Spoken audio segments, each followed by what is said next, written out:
பொதிகை தொலைக்காட்சி நேயர் பெருமக்களுக்கு என்னுடைய அன்பு வணக்கம். காஞ்சியின் கருணை கடல் நிகழ்ச்சியில் மனம் குறித்த விஷயங்களை, அதாவது உளவியல் ரீதியான விஷயங்களை பெரியவர் மூலமாக சிந்தித்துக் கொண்டிருக்கிறோம். மனம் என்கின்ற ஒன்றை பற்றி சிந்திக்கும் பொழுது, அது சார்ந்த அந்த உளவியல் பற்றி சிந்திக்கும் பொழுது பலருக்கு மேல்நாட்டிலே இந்த உளவியல் விஷயத்தில் மிகப்பெரிய அளவில் ஆய்வுகள் செய்த சிக்மண்ட் ஃப்ராய்டு என்கின்ற ஒரு விஞ்ஞானியினுடைய நினைவு எல்லோருக்கும் வரும். சிக்மண்ட் ஃப்ராய்டு மனதை பற்றி ஆராய்ந்து மனத்தினுடைய தன்மை, அதனுடைய குணம், அது எப்படிப்பட்டது என்பதையெல்லாம் தான் அறிந்த தான் புரிந்த விதத்தில் அவர் சிந்தித்து நூலாக எழுதியிருக்கிறார். ஆனால் அவருக்கும் முன்பே, பல 100 ஆண்டுகளுக்கு முன்பே, ஏன் 1000 ஆண்டுகளுக்கு முன்பே பதஞ்சலி என்கின்ற சித்தர் பிரான் மனம் குறித்து மிகப்பெரிய அளவில் சிந்தித்து நாமெல்லாம் தெரிந்து கொள்ளும் விதமாக பல அரிய கருத்துக்களை எல்லாம் சொல்லியிருக்கிறார். சுருக்கமாக சொல்லுவதானால், பதஞ்சலி 1000 சிக்மண்ட் ஃப்ராய்டுகளுக்கு சமம். அந்த அளவிற்கு உளம் குறித்த கருத்துக்களை சொல்லியிருக்கிறார். இதில் என்ன ஒரு வித்தியாசம் என்று சொன்னால், சிக்மண்ட் ஃப்ராய்டு மனம் குறித்து சிந்தித்த காலத்தில் விஞ்ஞானம் பெரிய அளவில் வளர்ச்சி பெற்றிருந்தது. அவர் தன்னுடைய ஆய்வை மேற்கொள்வதற்கு துணையாக ஒரு பெரிய ஜன சமூகம் இருந்தது, நூலகம் இருந்தது, அதில் ஏராளமான நூல்கள் இருந்தன. உலகம் முழுக்க அவர் பயணம் செய்வதற்கு தோதாக எல்லா விதமான வசதி வாய்ப்புகளும் இருந்தது. ஆனால் பதஞ்சலியினுடைய காலத்தில் அப்படியெல்லாம் கிடையவே கிடையாது. பனை ஓலை தான் எழுதுவதற்கான ஏடு. இன்றைக்கு இருப்பதை போல தடிமனான புத்தகங்களோ நூலகங்களோ அதெல்லாம் அந்த காலத்தில் கிடையாது. எந்த விதமான வசதிகளும் இல்லாத ஒரு காலத்திலேயே உளவியலிலே பதஞ்சலி ஒரு உயரத்திற்கு போனவர். அந்த வகையில் மனம் குறித்து நாம் நிறைய கருத்துக்களை தெரிந்து கொள்வதற்கு நமக்கு பதஞ்சலியிலே இருந்து சிக்மண்ட் ஃப்ராய்டு வரையில் பலர் இருக்கிறார்கள். இந்த மனத்தை பக்தியோடு சம்பந்தப்படுத்தி, பக்தி கொண்ட ஒரு மனம் இருக்கிறதே, அது எப்படிப்பட்டது என்பது குறித்து பெரியவர் அவர்கள் பல அரிய கருத்துக்களை எல்லாம் தன் வாழ்நாளில் பதிவு செய்து விட்டு போயிருக்கிறார். குறிப்பாக இந்த மனம் இருக்கிறதே, இது பட்டுப்போவதற்கு அன்பு என்கின்ற ஒன்று வேண்டும். ஏன் பட்டு போகணும் என்கின்ற ஒரு கேள்வி இந்த இடத்துல வரும். மனம் இல்லாமல் போக வேண்டும். மனோ நாசம் என்று பெயர். மனம் என்கின்ற ஒன்று இருப்பதனால்தான் 3 காலம் நமக்கு தெரிய வருகிறது. அடுத்து அது பழைய நினைவுகளில் மூழ்கி நினைக்கக்கூடாதது எல்லாம் நினைக்கிறது. அடுத்து எதிர்காலம் குறித்து அச்சம் கொண்டு பலவிதமான கற்பனைகளுக்கு தன்னை ஆட்படுத்தி கொள்கிறது. இந்த இரண்டும் இல்லாவிட்டால் கூட நிகழ்காலத்திலே அது தனக்கு விரும்பியதை தேடி அலைகிறது. ஒரு நிலை கொள்ளாமல் அது தவித்து கொண்டே இருக்கிறது. இதுதான் மனத்தினுடைய இயல்பு. இந்த மனதினுடைய இயல்பை தண்ணீரோடு கூட ஒப்பிட்டு சொல்லலாம். எப்படி என்று சொன்னால், வானத்திலே இருந்து மழை நீர் பூமியிலே விழுகிறது. பள்ளத்திலே விழும்பொழுது அந்த பள்ளத்திலே எந்த வகையில் மண் இருக்கிறதோ அந்த மண்ணினுடைய நிறத்தை அது அப்படியே ஏற்றுக்கொள்ளுகிறது. அடுத்து எங்கெல்லாம் பள்ளம் இருக்கிறதோ அங்கெல்லாம் அது பாய்ந்து ஓடுகிறது. அப்படி ஓடுகின்ற சந்தர்ப்பத்திலே கிடைத்ததையெல்லாம் அது இழுத்து கொண்டும் ஓடுகிறது. மழை வெள்ளம் எப்படியெல்லாம் ஓடும் என்பதை நாம் அறியாதவர்கள் இல்லை. அடுத்து இதே மழை நீர் ஒரு ஏரியிலே தேங்கும் பொழுது தேங்கி ஏரியாகிறது, ஒரு குளத்திலே குளமாகிறது, குட்டையாகிறது, ஓடையாகிறது, இறுதியிலே நதியாகி கடலிலே சென்று சங்கமித்து விடுகிறது. நீரினுடைய தன்மை இவ்வாறாக பலவிதமாக காட்சி கொள்ளுகிறது. அது எங்கே இருக்கிறதோ அதற்கு ஏற்ற குணத்தையும் அது பெற்றுக்கொண்டு விடுகிறது. அதை கொதிக்க வைத்தால் சூடாகிறது. அதையே கொண்டு போய் குளிர்பதன பெட்டிக்குள்ளே வைத்தால் ஜில்லென்று ஆகிறது. அதை எதுவுமே செய்யாமல் அப்படியே வைத்தால் எந்த நிலையில் இருக்கிறதோ அந்த நிலையில் அப்படியே இருக்கிறது. இப்படி அது தனக்குள்ளே ஏராளமான தன்மைகளுக்கு இடம் கொடுக்கக்கூடியதாக அது இருக்கிறது. இதை அப்படியே மனசில் ஒப்பிடுகிறார். மனமும் அப்படித்தான். மனமும் அலைபாய்ந்து கொண்டே இருக்கிறது, ஓடிக்கொண்டே இருக்கிறது, கட்டுப்படுத்த முடியவில்லை. ஒரு சமயம் சூடாகிறது, ஒரு சமயம் குளிர்கிறது, ஒரு சமயம் சமநிலையில் இருக்கிறது. அதனாலே தான் சிவபெருமானுடைய கைலாயத்தை சொல்லும் பொழுது அங்கே ஏன் சிவபெருமானுடைய கைலாயம் பனியாலே சூழப்பட்டு எத்தனையோ உலகம் பூமியில் எத்தனையோ இடம் இருக்கும் பொழுது பனி சூழ்ந்த, பனி பொழிகின்ற ஒரு இடத்துல ஏன் இறைவன் வந்து தனக்கான இடமாக அதை கருதி கொண்டு ஏன் அவன் அங்கே இருக்க வேண்டும் என்கின்ற கேள்விக்கு ஞானிகள் மிக அழுத்தமாக ஒரு அரிய விடையை சொல்லியிருக்கிறார்கள். அதாவது நீர் உறைந்து பனியாகிறது. இது பனியாகிவிட்ட பிறகு அது அழுக்காவதில்லை. அது வந்து சுத்த ஸ்படிகம் போல காட்சி தருகிறது. அது வந்து எந்த விதமான மாறுபாடுகளையும் அது கொள்ளுவதில்லை. அதே போல மனத்தையும் சுத்த ஸ்படிகமாக திடப்படுத்தி கொண்டு விட்டால் அழுக்காவதில்லை. அது வந்து ஒரு ஸ்திரமான ஒரு தன்மைக்கு வந்து விடுகிறது. அந்த ஸ்திரத்தன்மையை தர வல்லவன் ஈசன் என்பதனால்தான் ஒரு குறியீடாக இது இருக்கிறது என்று சொல்லுகின்றவர்களும் உண்டு. அந்த வகையில் மனத்தினுடைய தன்மைகளை பற்றி பெரியவர் அவர்கள் பக்தியின் வாயிலாக சொல்லும் பொழுது மனம் பட்டுப்போவதற்கு அன்பு வேண்டும் அப்படி என்று சொல்லிவிட்டு அது 4 பிரிவாக இருக்கிறது என்று சொல்லி அந்த 4 பிரிவாக மைத்ரி, கருணா, முதிதா, உபேக்ஷா என்று சொன்னதையெல்லாம் நாம் வந்து நேற்று சிந்தித்தோம்.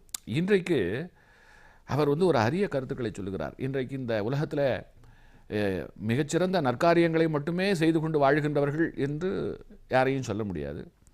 கெட்ட காரியங்களையே செய்து கொண்டிருப்பவர்கள் என்றும் சொல்ல முடியாது. நாம் வந்து இரண்டும் கலந்து காரியமாற்றுகின்றோம்.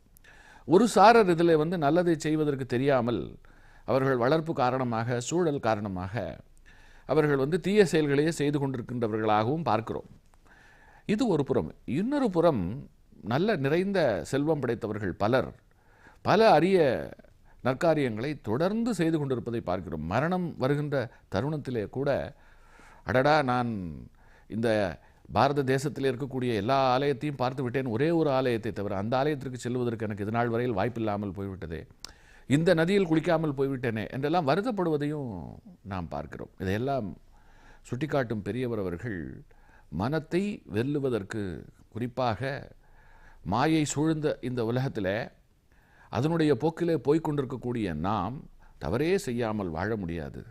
அதே சமயம் தவறே செய்யாமல் வாழ முடியாத இந்த உலகத்தில் அந்த தவறை வெற்றி கொள்வதற்கு ஒரே ஒரு வழி என்ன என்று சொன்னால், நல்லதை அதற்கு ஈடாக செய்வது என்று சொல்லிவிட்டு ஒரு படி மேலே போய் நிறைய நல்லது செய்வது என்று வரும் பொழுது ஒரு மனிதனுடைய வாழ்க்கையில் அவன் மிக அதிகம் 100% என்று கணக்கெடுத்துக்கொண்டு 75% அவன் நன்மைகள் செய்பவனாக இருக்கிறான், 25% அவனையும் அறியாமல் தீமைகள் செய்பவனாக இருக்கிறான் என்னும் பொழுது இந்த நல்லதனுடைய சதவீதம் அதிகமாகி இன்னமும் அதிகமாகி தீயதற்கு பரிகாரமாகி அவன் முழு நன்மையை செய்த பலாபலனுக்கு உரியவனாகிறான்.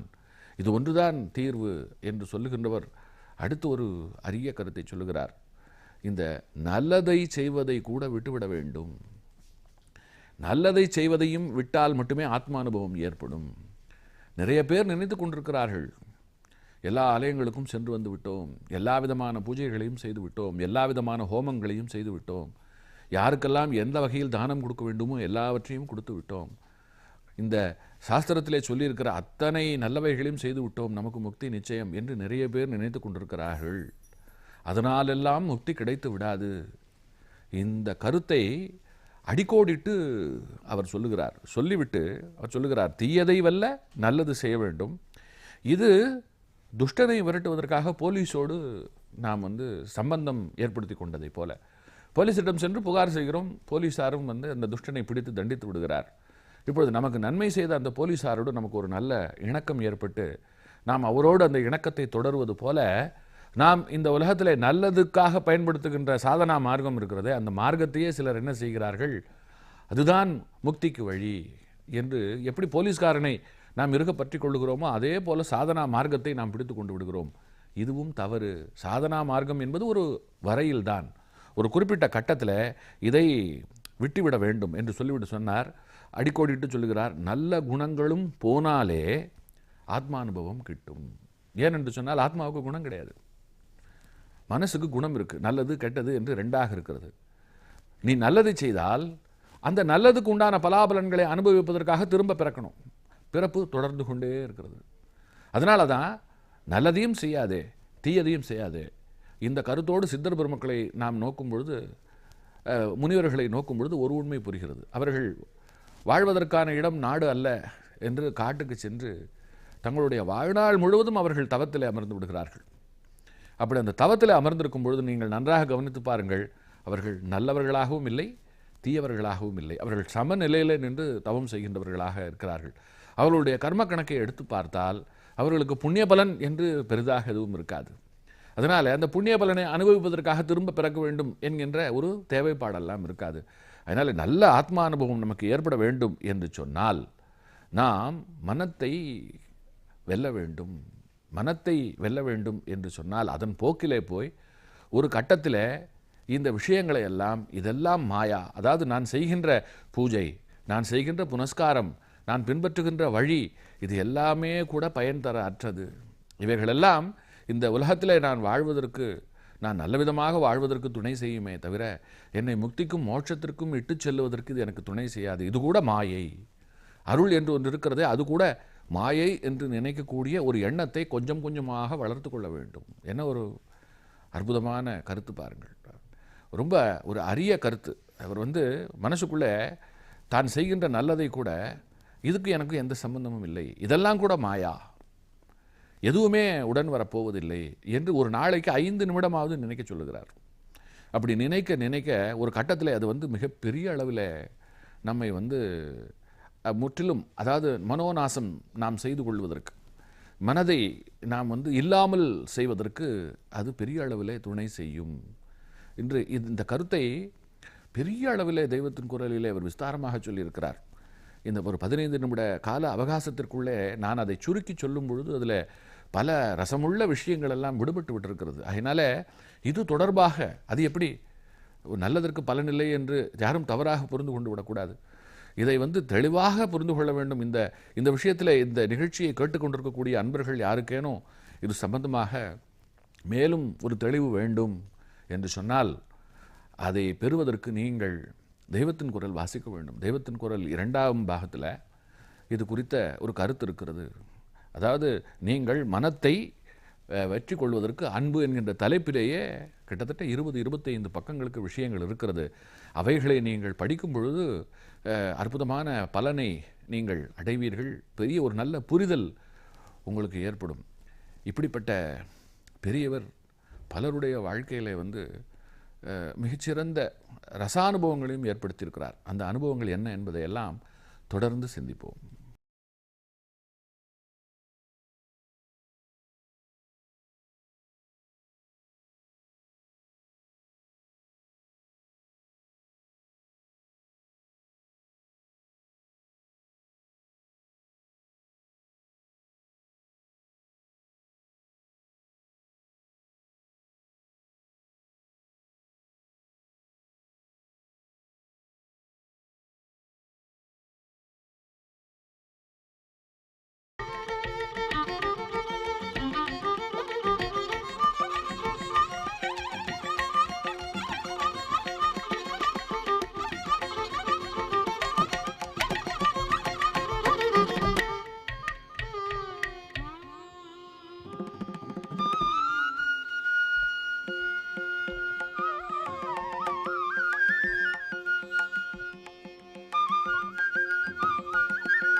பொதிகை தொலைக்காட்சி நேயர் பெருமக்களுக்கு என்னுடைய அன்பு வணக்கம். காஞ்சியின் கருணைக்கடல் நிகழ்ச்சியில் மனம் சார்ந்த பக்தி, அதனுடைய முடிவான தன்மை, இது குறித்தெல்லாம் நிறைய சிந்தித்தோம்.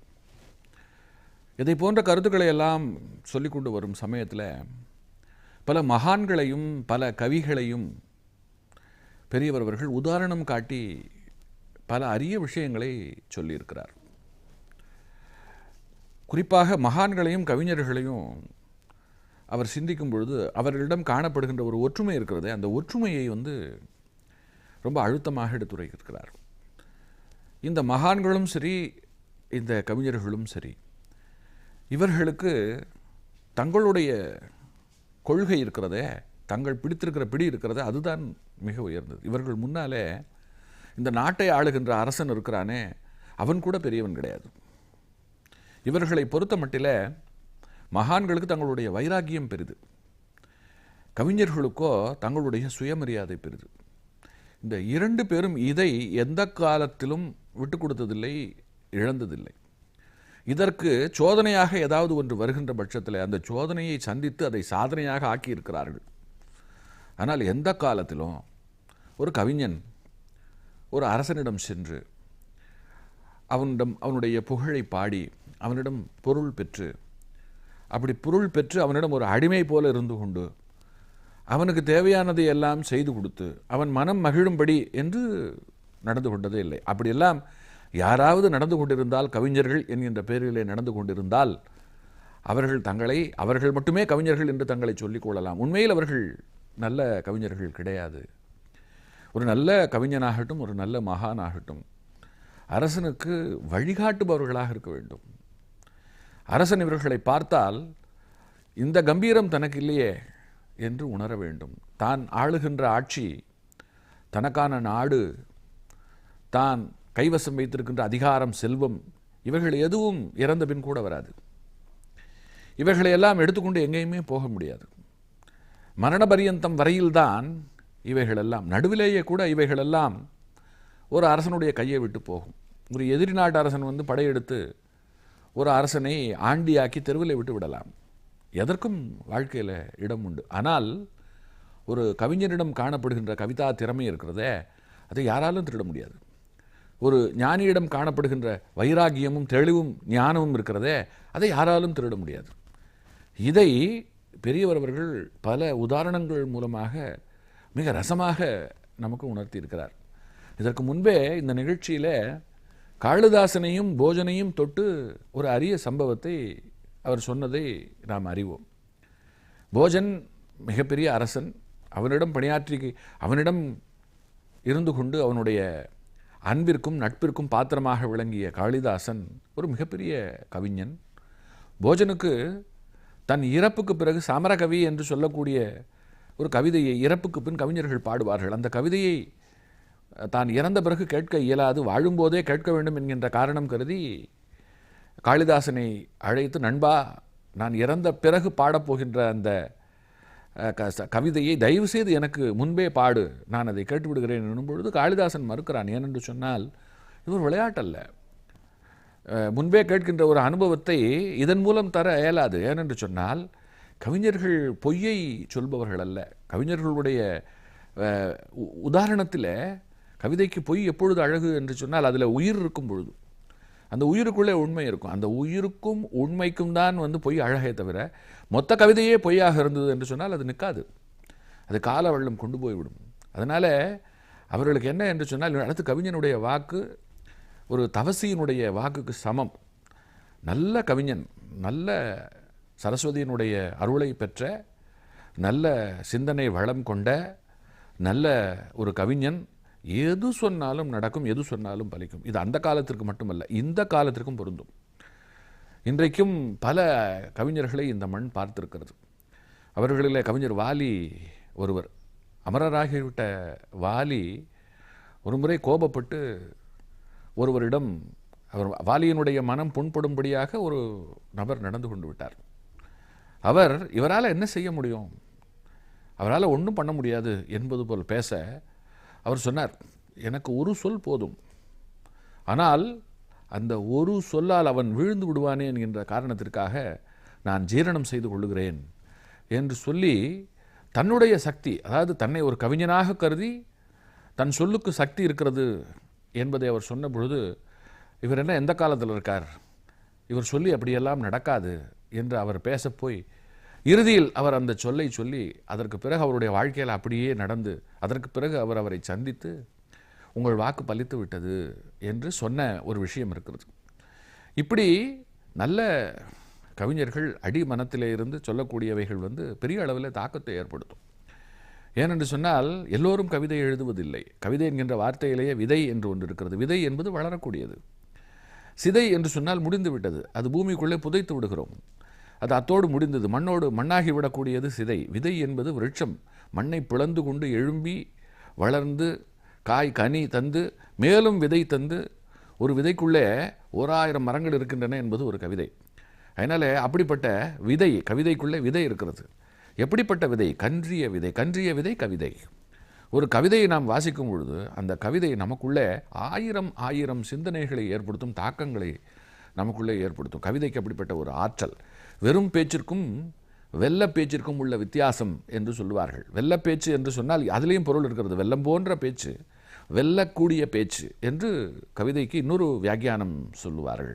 அப்படிப்பட்ட திறம் படைத்தது கவிதை. அந்த வகையில் போஜராஜன் கேட்ட ஒரு இதற்கு காளிதாசன் மறுத்துவிட்டு, நான் பாடினால் நிஜமாலுமே நீ இறந்து போய்விடுவாய், என்னை ஆதரித்த அரசன் நீ, நண்பன் நீ உன்னுடைய மரணத்திற்கு நானே காரணமாக இருப்பதா என்று சொல்லும் பொழுது, நீ என் பேச்சை கேட்காவிட்டால் உன்னை நான் நாடு கடத்தி விடுவேன் என்று சொல்லவும், நீ நாடு கடத்தினாலும் பரவாயில்லை, நான் அந்த தப்பை செய்ய மாட்டேன் என்று காளிதாசன் நாடை விட்டே போய்விட்டதாக ஒரு வரலாறு. அதே போல இங்கே தஞ்சையில் கம்பனுடைய வாழ்க்கையிலையும் ஒரு சம்பவம், மகா பெரியவர் அவர்கள் ரொம்ப அழகாக அந்த சம்பவத்தை தொடுகிறார். சோழ மன்னன் செங்குட்டுவனுக்கும் கம்பருக்கும் மிக அற்புதமான ஒரு நட்பு. செங்குட்டுவன் சோழ ராஜ்யத்தை மிகச் சிறப்பாக ஆட்சி செய்து கொண்டிருக்கிறான். எப்பொழுது ஒரு கவிஞனை தன்னுடைய அரசவையிலே அமர்த்தி அவனுடைய கவிதைகளுக்கு ஒத்தாசையாகவும் அவனுடைய வாழ்க்கைக்கு ஆதரவாகவும் ஒருவன் இருக்கிறானோ, அவன் மற்ற எல்லா வகையிலும் சிறப்பான ஆட்சியை தருபவன் என்பதில் நாம் சந்தேகம் கொள்ள வேண்டாம். ஏனென்று சொன்னால், கவிஞருடைய மதிப்பு தெரிந்திருக்கிறது என்று சொன்னால் மற்றவைகளுடைய மதிப்பும் அவனுக்கு கட்டாயம் தெரிந்திருக்கும் என்பதுதான் உண்மை. அந்த வகையில் செங்குட்டுவனுடைய ஆட்சி இருக்கிறதே, குலோத்துங்கனுடைய ஆட்சி, குலோத்துங்கனுடைய ஆட்சி மிகச்சிறந்த ஒரு ஆட்சியாக இருக்கிறது. ஒரு நாள் குலோத்துங்கனும் கம்பனும் ஒன்றாக அமர்ந்து மனம் விட்டு பேசிக் கொண்டிருக்கிறார்கள். இங்கே புலவன் அரசன் என்கின்ற அந்த பேதங்கள் கடந்து இரண்டு நண்பர்கள் பேசிக்கொள்வதைப் போல பேசிக்கொண்டிருக்கிறார்கள். அப்பொழுது குலோத்துங்கன் பெருமையாக சொல்லுகிறான், கம்பா, நான் இந்த நாட்டை மிகச்சிறப்பாக நிர்வகித்து கொண்டிருக்கிறேன். இந்த சோழ தேசம் அத்தனைக்கும் நான் அரசன் என்பதை எண்ணும் பொழுது எனக்கு மிக பூரிப்பாக இருக்கிறது. எனக்கு இந்த தேசத்தவர்கள் அத்தனை பேரும் எனக்கு கட்டுப்பட்டவர்கள் என்பதை எண்ணும் பொழுது அந்த பாக்கியத்தை எண்ணி எனக்கு மிக்க மகிழ்ச்சியாக இருக்கிறது என்று இங்கே குலோத்துங்க சோழன் சொல்லுகிறான். அதை கேட்ட கம்பன் இந்த இடத்துல சிரித்து கொண்டே சொல்லுகிறான், உண்மைதான் அரசே, நீங்கள் சொல்லுகின்ற விஷயத்தை நான் மறுப்பதற்கில்லை. நான் இந்த தேசம் உங்களுக்குள்ளே இருக்கிறது, ஆனால் நீங்கள் எனக்குள்ளே இருக்கிறீர்கள், நீங்கள் எனக்கு கட்டுப்பட்டவராக எனக்குள்ளே இருக்கிறீர்கள் என்று ஒரு கருத்தை சொல்லுகிறான். அதாவது நல்ல கவிஞனுக்கு அரசன் அடிமை என்கின்ற ஒரு பொருளிலே சொல்லப்படுகின்ற ஒரு வார்த்தை இது.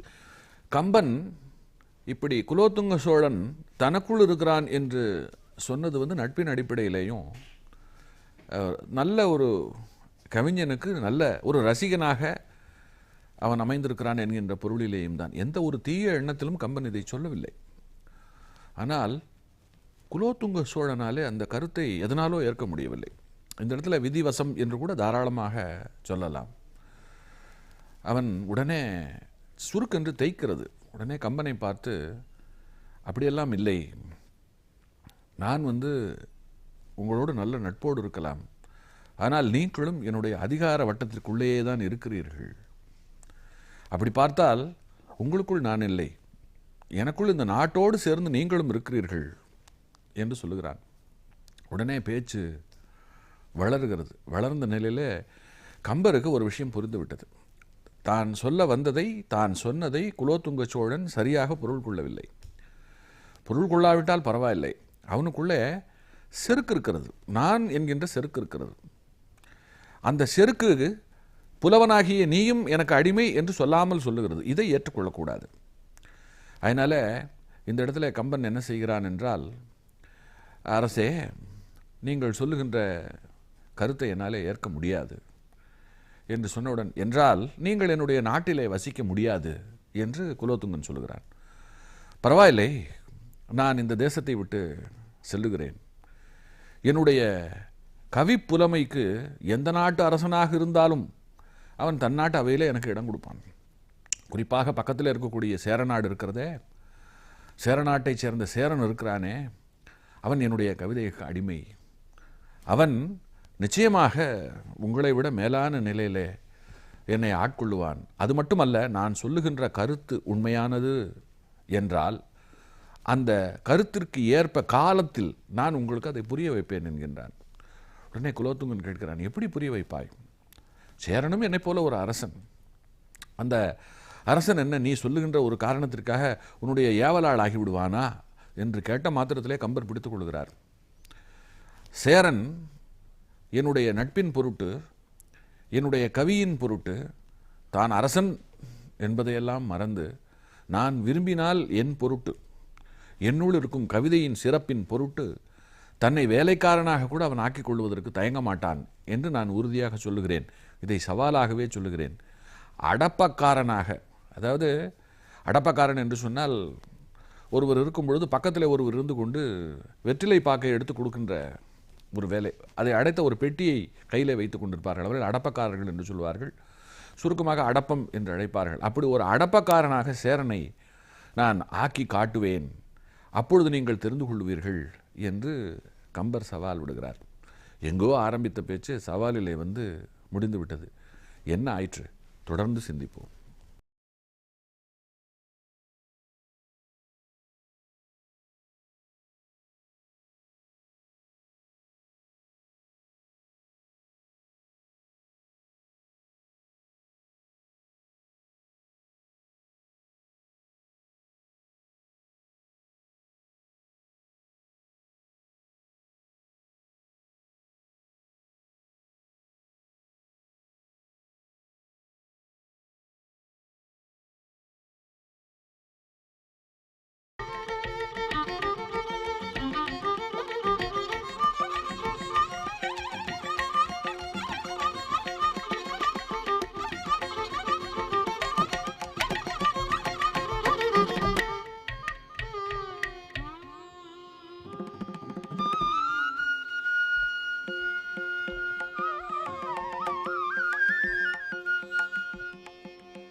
பொதிகை தொலைக்காட்சி நேயர் பெருமக்களுக்கு என்னுடைய அன்பு வணக்கம். காஞ்சியின் கருணை கடல் நிகழ்ச்சியில் மகாபெரியவர் வாயிலாக கம்பன் குறித்தும் குலோத்துங்க சோழன் குறித்தும் சிந்தித்துக் கொண்டிருக்கிறோம். இவர்கள் இருவருக்கும் இடையிலான நட்புக்குள்ளே கர்வம் என்கின்ற ஒரு விஷயம் உள் புகுந்த மாத்திரத்தில் அது எப்படி பிசகி சோழரை, அதாவது கம்பரை, அது எப்படி சவால் விட செய்தது என்பதை நேற்று சிந்தித்தோம். இன்றைக்கு அதனுடைய தொடர்ச்சி. மகாபெரியவர் அவர்கள் தன் வாழ்நாளில் நிறைய உபதேச கருத்துக்களை சொல்லியிருக்கிறார். உபதேச கருத்துக்களை நேரடியாக உபதேசமாக சொல்லுவது என்பது ஒரு விதம். தான் அறிந்த சம்பவங்களை சொல்லி அந்த சம்பவங்கள் மூலமாக நல்ல கருத்துக்களை சொல்லுவது என்பது இன்னொரு விதம். பெரியவர்கள் மகான்களை பற்றியும் கவிஞர்களை பற்றியும் சொல்லும் பொழுது அவர்கள் எந்த அளவிற்கு வைராகியமும் சுயமரியாதையும் உடையவர்கள் என்று சொல்லுவதற்கான ஒரு தருணத்திலே இந்த விஷயங்களை எல்லாம் சொல்லியிருக்கிறார். இவைகளையெல்லாம் சொல்ல வேண்டும் என்று சொன்னால் வரலாற்று அறிவு என்பது ரொம்ப முக்கியம். வரலாற்றில் நடந்த விஷயங்களை எல்லாம் தேடி பிடித்து படித்திருக்க வேண்டும். இன்றைக்கு நிறைய நூலகங்களிலே ஆயிரக்கணக்கான புத்தகங்கள். நூலகம் இல்லாத ஊரே இல்லை என்று சொல்லலாம். நூலகம் மட்டுமல்ல, பெட்டிக்கடைகளிலே கூட புத்தகம் தொங்குகின்ற ஒரு காலம். இன்றைக்கு ஒரு மனிதன் நினைத்தால் இந்த உலக வரலாற்றை தாராளமாக முழுமையாக தெரிந்து கொள்ள முடியும். தேவையெல்லாம் அவனுக்கு அக்கறையும் பொறுமையும் அதற்கான காலத்தை ஒதுக்கிவிட்டு வாசிக்கின்ற ஒரு தன்மையும் தான். ஆனால் இத்தனை வசதி இருந்தும் இத்தனை வாய்ப்பு இருந்தும் நாம் வாசிப்பதே இல்லை. நம்மில் பலருக்கு வரலாறு தெரிவதில்லை. பள்ளிக்கூடத்தில் நாம் படிக்கின்ற வரலாற்றிலே கூட அசோகர் வந்து மரம் நட்டதையும் சாலை போட்டதையும் தான் நாம் வரலாறாக நினைத்து கொண்டிருக்கிறோம். அசோக சக்கரவர்த்தி என்று சொன்னால் உடனே அவர் வந்து மிகச் சிறப்பாக சாலைகள் போட்டார், சாலைகளின் ஓரத்திலே குளிர் தரும் மரங்களை நட்டார் என்று வரலாற்றை அந்த அளவுக்கோடு நிறுத்தி கொண்டு விடுகிறோம். அடுத்து ஒருபடி போய் போரை பற்றின ஒரு விஷயம் என்று சொன்னால் இந்த ராஜாவும் சண்டை போட்டு கொண்டார்கள், அதில் இவன் ஜெயித்தான், இவன் தோற்றான். நாம் வரலாறு படிக்கின்ற விதம் இருக்கிறதே, அதுவே வினோதமானது. செய்தியாக அப்படியே வாங்கி உள்ளே வைத்துக் கொள்கிறோம். ஆனால் அதற்கு பின்னாலே நாம் புரிந்து கொள்வதற்கு, நாம் தெரிந்து கொள்வதற்கு, நாம் உணர்ந்து கொள்வதற்கு ஏராளமான விஷயங்கள் இருக்கின்றன. இவைகளெல்லாம் நாம் பார்ப்பதே கிடையாது. ஆனால் மகாபெரியவர் சந்நியாசி. சந்நியாசத்திற்கென்று கடப்பாடு உள்ளது. அந்த கடப்பாடு உடைய ஒருவர் இந்த வரலாற்று விஷயங்களை எல்லாம் தெரிந்து கொண்டு அதை மிக அற்புதமாக நமக்கு சொல்லும் பொழுதுதான் நமக்கு அதற்குள்ளே அடையப்பா இத்தனை ஆழ்ந்த கருத்துக்களா என்பது தெரிகிறது. அந்த வகையிலே தான் மகான்களை பற்றியும் கவிகளை பற்றியும் சொல்லும் பொழுது போஜன், காளிதாசன் என்று இருவரை பற்றி சொல்லிவிட்டு கம்பன், குலோத்துங்க சோழன் என்று வந்திருக்கிறார். இதில் குலோத்துங்கனை பற்றி சொல்லும் பொழுது இன்னொன்று சொல்லுகிறார். அவன் குலோத்துங்க சோழனா, அவன் வாழ்ந்த காலம் 10ஆம் நூற்றாண்டா 11ஆம் நூற்றாண்டா, அதிலெல்லாம் பிழை இருக்கலாம். நான் அதற்குள்ளெல்லாம் செல்ல விரும்பவில்லை. சோழன் என்று வைத்துக் கொள்ளுங்கள். சோழன், கம்பன் இவர்களுக்கு இடையான நட்பு. அந்த நட்பிலே ஒரு விரிசல், அந்த விரிசலின் பொருட்டு ஒரு சவால். அந்த சவாலிலே கம்பர் சோழ நாட்டை விட்டு வெளியேறுகிறார். அப்படி வெளியேறுகின்றவர் நேராக பக்கத்தில் இருக்கக்கூடிய சேர நாட்டிற்கு செல்கிறார். கம்பர் தன்னுடைய நாட்டிற்கு வந்துவிட்டார் என்பது தெரிந்த மாத்திரத்திலே சேரனும் அவரை தன்னுடைய அரண்மனைக்கு அழைத்து சோழனிடம் கம்பன் என்னவெல்லாம் சொன்னானோ அதை அப்படியே செய்து காட்டுகிறான். அவரை, நீங்கள் இனிமேல் என்னுடைய அவையை அலங்கரிக்க வேண்டும், இங்கிருந்து கொண்டு நீங்கள் அரிய கவிதைகளை எழுதி இந்த உலகத்திற்கு நிறைய கவிதைகள் கிடைப்பதற்கு பாடுபட வேண்டும். உங்களை போன்ற ஒரு கவிஞர் என் பக்கத்தில் இருப்பது என்பது மிகப்பெரிய பேறு என்றெல்லாம் புகழ்கிறான். நல்ல ஒரு அந்தஸ்தையும் நல்ல ஒரு சௌக்கியத்தையும் அவன் கம்பனுக்கு ஏற்படுத்தி தருகிறான். காலமும் அப்படியே உருண்டு ஓடுகிறது. இங்கே கம்பரை வெளியேற்றிவிட்ட நிலையிலே சோழனும் சிந்திக்கிறான், நாம் சற்று அவசரப்பட்டு விட்டோம். இருவருக்கும் இடையில் ஒரு நல்ல நட்பு இருந்தது. அவர் ஒரு கேள்வி கேட்க போய், அதாவது இந்த நாடு எனக்குள்ளே அடக்கம், ஆனால் நீ எனக்குள்ளே அடக்கம் என்று நட்பின் நிமித்தத்தில் சொன்னதை நாம் சற்று அதிகமாக எடுத்துக்கொண்டு விட்டோம். ஆகையினால பிழை நம்மேல்தான் என்று இங்கே குலோத்துங்க சோழன் வருத்தப்படுகிறான். வருத்தப்பட்டு அவன் திரும்பவும் கம்பரை தன் நாட்டிற்கு அழைத்து கொள்ள வேண்டும் என்று நினைக்கிறான். ஏன்னு சொன்னால், தன்னால் துரத்தப்பட்ட ஒருவர் இன்னொரு அரசனிடம் பெரிய அளவில் சிறப்போடு இருக்கிறார் என்பது ஒரு வகையில் இந்த அரசனுக்கு இழுக்கும் கூட. சோழன் இங்கே முழுமையாக புரிந்து கொண்டு கம்பனை திரும்ப அழைக்க விரும்பினான் என்றும் சொல்லலாம். இது ஒரு விதமான தந்திரம். அதாவது அந்த அரசன் மற்றவர்கள் குலோத்துங்கன் கவிஞர்களை பேண தெரியாதவன் என்று எதிர்காலத்தில் சொல்லிவிடக்கூடாது என்றும் இருக்கலாம். ஒருவேளை கம்பர் வெளியேறி சேரன் கம்பரை ஆதரிக்காமல் போயிருந்தால் குலோத்துங்கனுக்கு ஒரு சந்தோஷம். பாத்தியா, என்னை போன்ற அரசர்கள் ஆதரிக்காவிட்டால் உன் போன்ற கவிஞர்கள் எல்லாம் தெருவிலே தான் தெரிய வேண்டும் என்று அவன் சொல்லியிருக்கக்கூடும். ஆனால் அங்கே நல்ல விதத்தில் ஆதரவு கிடைக்கவும் அந்த ஆதரவு சோழனை சிந்திக்க வைத்து திரும்ப அழைத்து கொள்ள சொல்லுகிறது.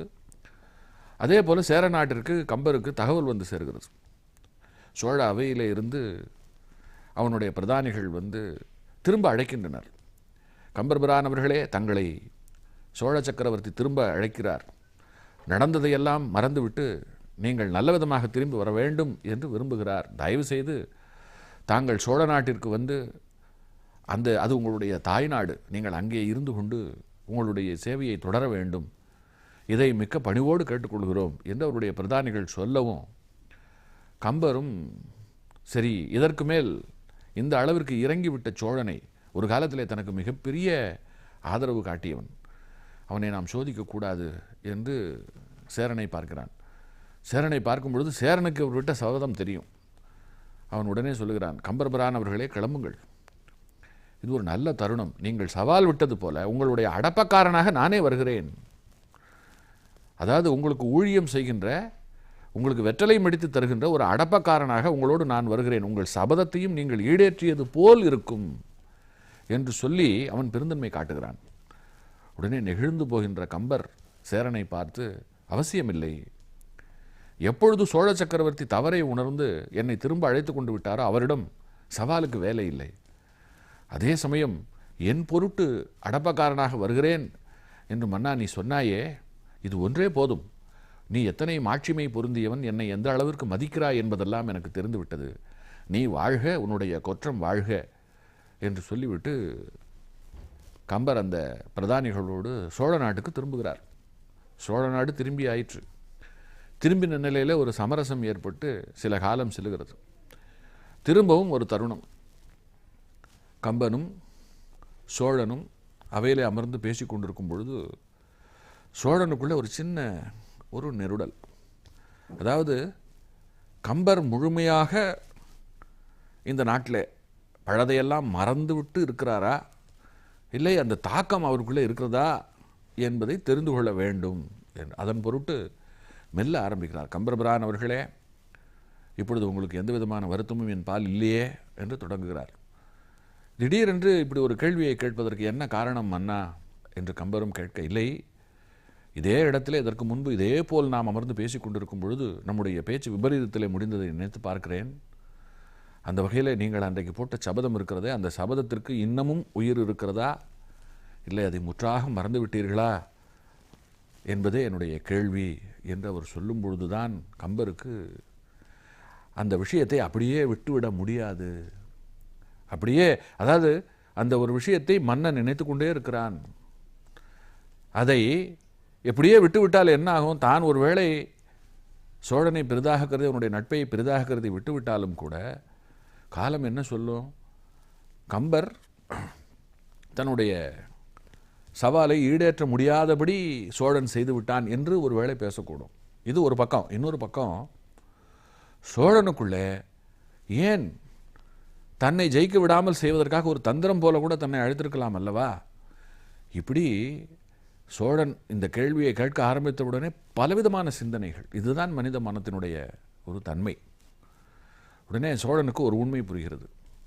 தான் விட்ட சவாலை ஈடேற்றியாக்க வேண்டும். அதே சமயம் திரும்ப ஒரு சண்டை வந்து பிரிந்து விடக்கூடாது. உடனே அவர் சிரித்து கொண்டே சொல்லுகிறார், என்னுடைய சவால் அப்படியே தான் இருக்கிறது. அது உங்களுக்கு எதை உணர்த்த வேண்டிய நேரத்திலே கட்டாயம் உணர்த்தும் என்று சொல்லுகிறான். சோழனுக்கு புரியல, இங்கே இருந்து கொண்டு எப்படி உணர்த்தப் போகிறார்?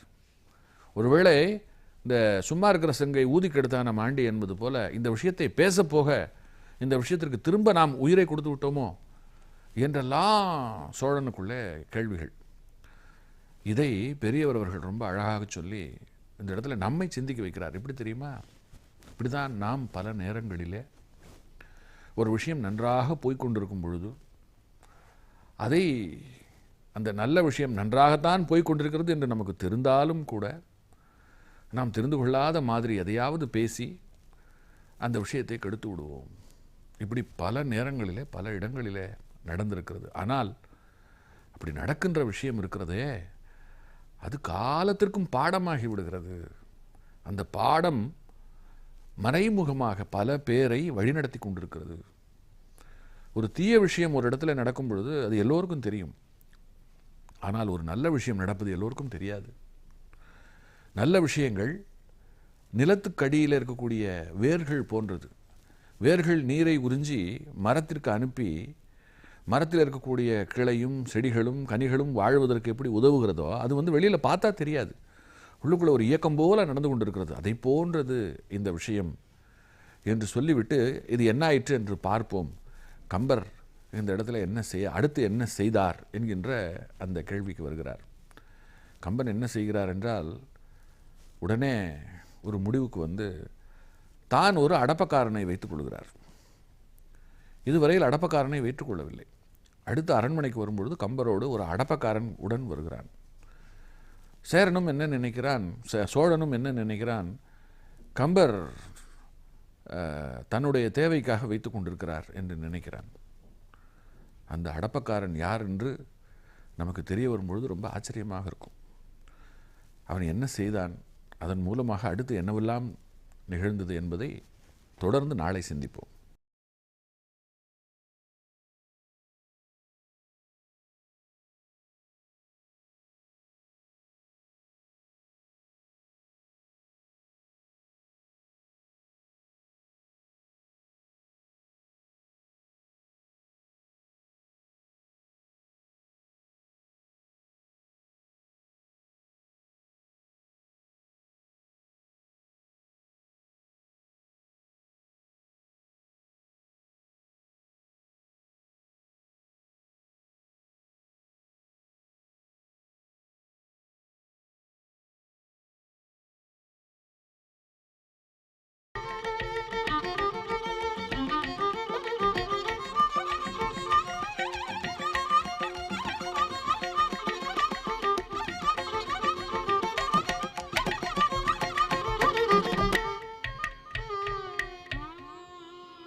பொதிகை தொலைக்காட்சி நேயர் பெருமக்களுக்கு என்னுடைய அன்பு வணக்கம்.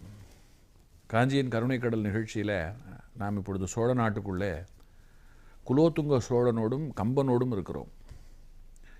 இந்த இருவரை மையமாக வைத்து ஒரு அரிய செய்தியை பெரியவர் அவர்கள் தன் வாழ்நாளிலே சொல்லி சென்றதைத்தான் இந்த நிகழ்ச்சியிலே நாம் சிந்தித்து கொண்டிருக்கிறோம். கம்பர்பிரான் தன்னுடைய தன்மானத்தை இழக்க தயாராக இல்லாத நிலையில் சோழனோடு எப்படி நட்பு பாராட்டுகிறார், அதே சமயம் அரசன் என்பவனுக்கு இருக்கக்கூடிய செருக்கு எப்படிப்பட்டது என்பதை எல்லாம் தான் நாம் பார்த்து கொண்டு வருகிறோம். அந்த வகையில் கம்பர் சோழனோடு பிணக்கு ஏற்பட்டு சேர நாட்டுக்கு சென்று சேர அரசனுடைய அன்பை பெற்று அங்கே இருக்கவும், திரும்பவும் சோழன் தன்னுடைய தவறை உணர்ந்து கம்பரை தன்னுடைய அவைக்கு அழைத்து கொண்டதையும் எல்லாம் நேற்று பார்த்தோம். அழைத்து கொண்டு அப்படியே நட்பை தொடர்ந்து இருக்கலாம். அதை விட்டுவிட்டு அந்த பழைய சபதம் இருக்கிறதே, அது உங்களுடைய நினைவில் இருக்கிறதா என்று கேட்கப் போக கம்பரும் ஒரு முடிவுக்கு வருகிறார். அது என்ன, அதை தொடர்ந்து என்ன ஆயிற்று என்பதுதான் இன்றைக்கு நாம் சிந்திக்க இருக்கின்ற ஒரு விஷயம். கம்பர் தன்னோடு ஒரு அடப்பக்காரனை வைத்து கொண்டிருக்கிறார். அந்த அடப்பக்காரன் இவர் கேட்கும் பொழுதெல்லாம் வெற்றிலை மடித்து பீடா போல் அதை நன்றாக மடித்து சுருட்டி இவர் கையில் கொடுக்கிறார். அந்த காலத்தில் எஜமானர்கள் இப்படி அடப்பக்காரர்களோடு தான் திரிவார்கள். அழகாக ஒரு பெட்டி, அந்த பெட்டிக்குள்ளே நல்ல வெற்றிலைகள் ஈரத்தோடு இருக்கும். அடப்பம் என்கின்ற இதில் அடப்பக்காய் என்று பாக்கை சொல்லுவார்கள். அதுக்குள்ளே அந்த பாக்கும் இருக்கும். அந்த பாக்கை அழகாக வெட்டி சீவல் போலாக்கி வெற்றிலைக்குள்ளே அதை வைத்து மடித்து சற்று சுண்ணாம்பு தடவி சமயத்தில் தேனெல்லாம் சேர்த்து கூட தருவார்கள். அழகாக மடித்து 2 கைகளிலே இப்படி பிடித்து கொடுப்பார்கள். அதை வாங்கி மென்றபடியே பேசுவார்கள். இது ஒரு சுகமான ஒரு அனுபவம். எங்கே போனாலும் இந்த அடப்பம் இருக்கிறானே இவன் கூடவே போவான். ஒரு அடப்பக்காரனோடு ஒரு முதலாளி போகிறான் என்று சொன்னாலே அவனுடைய பவுசே தனி, அவனுக்கு இருக்கக்கூடிய மதிப்பே தனி. அப்படி கம்பர் தன்னை ஒரு அடப்பக்காரனை வைத்து கொடுக்கிறார். அந்த அடப்பக்காரன் வேறு யாரோ அல்ல, சேரநாட்டு அரசன்தான். சேரனிடம் சோழனுக்கு பாடம் கற்பிக்க வேண்டும் என்கின்ற விருப்பத்திற்கு இணங்க அவர் அழைத்து வந்து விட்டார். ஏற்கனவே சேரன் உங்களோடு அடப்பக்காரனாக வருவதற்கு நான் தயார் என்று சொல்லி இவர் தான் வேண்டாம் என்று சொல்லியிருந்தார். ஆனால் திரும்பவும் எப்பொழுது குலோத்துங்க சோழன் கேட்டானோ அப்பொழுது இந்த சோழனுக்கு புரிய வைத்தே தீர வேண்டும் என்கின்ற முடிவிலே சேரனை வரவழைத்து அவனும் அடப்பக்காரன் வேஷம் போட்டுக்கொண்டு இவரோடு இருக்கிறான். இப்பொழுது சோழனும் கம்பனும் அமர்ந்து வழக்கம் போல ருசியாக விவாதித்து கொண்டிருக்கிறார்கள். பக்கத்தில் அடப்பம் நின்று கொண்டிருக்கிறான். சோழ சக்கரவர்த்திக்கு அடப்பமாக நின்று கொண்டிருப்பது சேரன் என்று தெரியவே இல்லை. அந்த அளவிற்கு வேஷம், மாறு வேஷம். இதில் ஒரு நுட்பமான விஷயம், அந்த அடப்பக்காரனாக இருக்கிற சேரன் வெற்றிலையை மடித்து கம்பரிடம் தர, கம்பர் அதை வாங்கி விரல் இடுக்கில் வைத்துக் கொள்கிறார். ஆனால் அதை சாப்பிடவில்லை. இதை சோழன் கவனித்து கொண்டே இருக்கிறான். என்ன கம்பர் அவர்களே, கையில் வெற்றிலையை ஒவ்வொரு விரல் இடுக்குக்கு நடுவிலேயும் செருகி கொண்டே போகிறீர்கள், அவனும் கொடுத்து கொண்டே இருக்கிறான், சாப்பிடுவதற்கு என்ன என்று கேட்கும் பொழுது அதை பற்றி நான் பிறகு சொல்லுகிறேன் என்று சொல்லிவிட்டு அடப்பக்காரனை ஏறிட்டு நீ போகலாம் என்று ஒரு ஏவலாளியை நாம் எப்படி ஏவுவோமோ அப்படி சொல்லுகிறார். அந்த அடப்பக்காரனாக இருக்கிற சேர அரசனும் ஏவலாளிகள் எப்படி நடந்து கொள்வார்களோ அதே போல உத்தரவு முதலாளி அவர்களே என்று சொல்லிவிட்டு விலகி கொள்கிறான். விலகியவனை அழைத்து நீ இங்கே இருக்க தேவையில்லை, நீ செல்லலாம் என்று சொல்லவும் அவன் வெளியேறி குதிரை மேல் ஏறிக்கொண்டு சேரநாடுக்கு செல்கிறான். அப்படி அவன் குதிரை மேல் ஏறிக்கொண்டு போவதை, மாறு வேஷத்தை கலைத்து விட்டு போவதை பார்த்த பிறகுதான் சோழனுக்கு வந்தது சேரநாட்டு அரசன். தனக்கு இணையான ஒரு அரசன் கம்பருக்காக ஒரு அடப்பக்காரன் வேடம் போட்டு தன்னுடைய அரண்மனைக்கே வந்திருக்கிறான் என்பது தெரிகிறது. தெரிந்த நிலையிலே ஒரு பக்கம் பரபரப்பு, ஒரு பக்கம் சிலிர்ப்பு, இன்னொரு பக்கம் கோபம். அவர் உடனே கம்பரை பார்த்து என்ன இப்படி செய்து விட்டீர்கள் என்று சொன்ன உடனே அப்பொழுதுதான் அவர் சொல்லுகிறார், மன்னா உங்களுக்குள்ளே ஒரு சந்தேகம் வந்து விட்டது. அந்த நான் விட்ட சவால் இருக்கிறதே அது அப்படியே இருக்கிறதா, இல்லை அதை நான் மறந்து விட்டேனா என்றெல்லாம். நான் அதை மறக்க முயற்சி செய்தாலும் நீங்கள் என்னை மறக்க விடவில்லை. ஆகையினாலே அந்த சவாலை ஈடேற்றியே தீர்வது என்று நான் முடிவு கட்டினேன். உங்களுக்கு இந்த இடத்துல ஒரு முக்கியமான விஷயத்தை சொல்ல வேண்டும். நீங்கள் என்னை அழைக்கும் பொழுதே அப்பொழுதே அடப்பக்காரராக வருவதற்கு சேரன் தயாராக இருந்தான். ஆனால் நான் தான் அவ்வாறு சேரன் நடந்து கொள்வதற்கு ஒப்புக்கொள்ளவில்லை. காரணம் என்ன என்று சொன்னால், நீங்கள் மனம் மாறிவிட்டீர்கள். திரும்ப இதை போன்ற ஒரு கேள்வியெல்லாம் கேட்க மாட்டீர்கள். எதற்காக அனாவசியமாக ஒரு அரசனை அடப்பக்காரனாக்கி பார்க்க வேண்டும் என்கின்ற எண்ணம் தான் காரணம். ஆனால் இங்கே வந்த பிறகு நீங்கள் என்னை கேட்கவும் தான் எனக்கு உங்கள் மனசுக்குள்ளே அது மாறவே இல்லை என்பது தெரிந்தது. அதனாலே வர சொன்னேன் என்று சொன்ன உடனே சோழனுக்கு அந்த பதில் மேலும் திகைப்பை தருகிறது. இப்போ அடுத்த கேள்வியை கேட்கிறார். கம்பர்பிரானே, எல்லாம் சரி, அவர் தந்த வெற்றிலையை ஏன் நீங்கள் வாயிலே மெல்லாமல் கையிலேயே வைத்து கொண்டிருந்தீர்கள் என்று கேட்கும் பொழுது சொல்லுகிறார், அடப்பக்காரராக நடிக்கத்தான் சொன்னேன். அடப்பக்காரராக அவர் நடிப்பதற்கு நான் அதை சாப்பிட்டு விட்டால் நான் முதலாளி என்று என்னை கருதி கொண்டு விட்டதாக பொருள். எந்த நிலையிலும் நான் முதலாளியாக முடியாது. நான் கவிஞன்.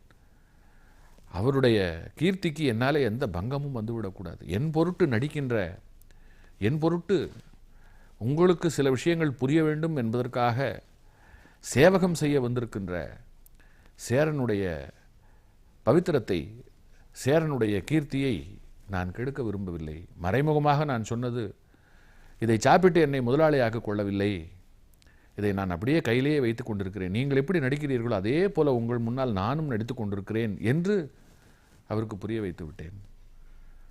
அடுத்து உங்கள் முன்னாலே இதோ அரசர் என்று காட்டி உங்களுக்கும் நான் தர்ம சங்கடத்தை, அதாவது ஒரு அரசனை எதிர்கொண்டு அழைத்து மரியாதை செய்ய தவறிவிட்டேனே என்று நீங்கள் வருத்தப்படக்கூடாது, அதனால்தான் போகச் சொன்னேன் என்று ஒவ்வொரு கேள்விக்கும் மிக நுட்பமான பதிலை அவர் சொல்லுகிறார். பிறகுதான் சோழனுக்கே புரிகிறது, கவிஞர்களுடைய சுயமரியாதையை நாம் தீண்டினால் அது நமக்கே பாதகமாக முடியும். கவிஞர்கள் எப்பொழுதுமே சூரியனைப் போல பிரகாசிக்கின்றவர்கள், நாம் சந்திரனைப் போல சூரியனிடமிருந்து கடன் வாங்கி பிரகாசிக்கின்றவர்கள் என்கின்ற உண்மையெல்லாம் சோழனுக்கு பிறகு தெரிய வந்ததாக சொல்வார்கள்.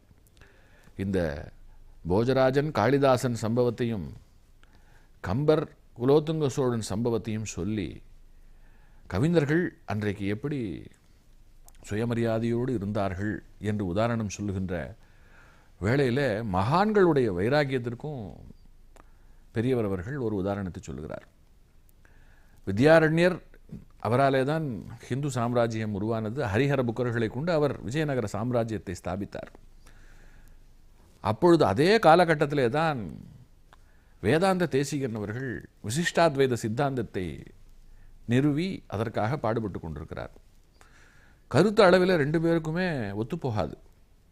இரண்டு பேருமே இரண்டு துருவங்களைப் போல் இருந்தாலும் ரெண்டு பேருமே அற்புதமான கவிஞர்கள்.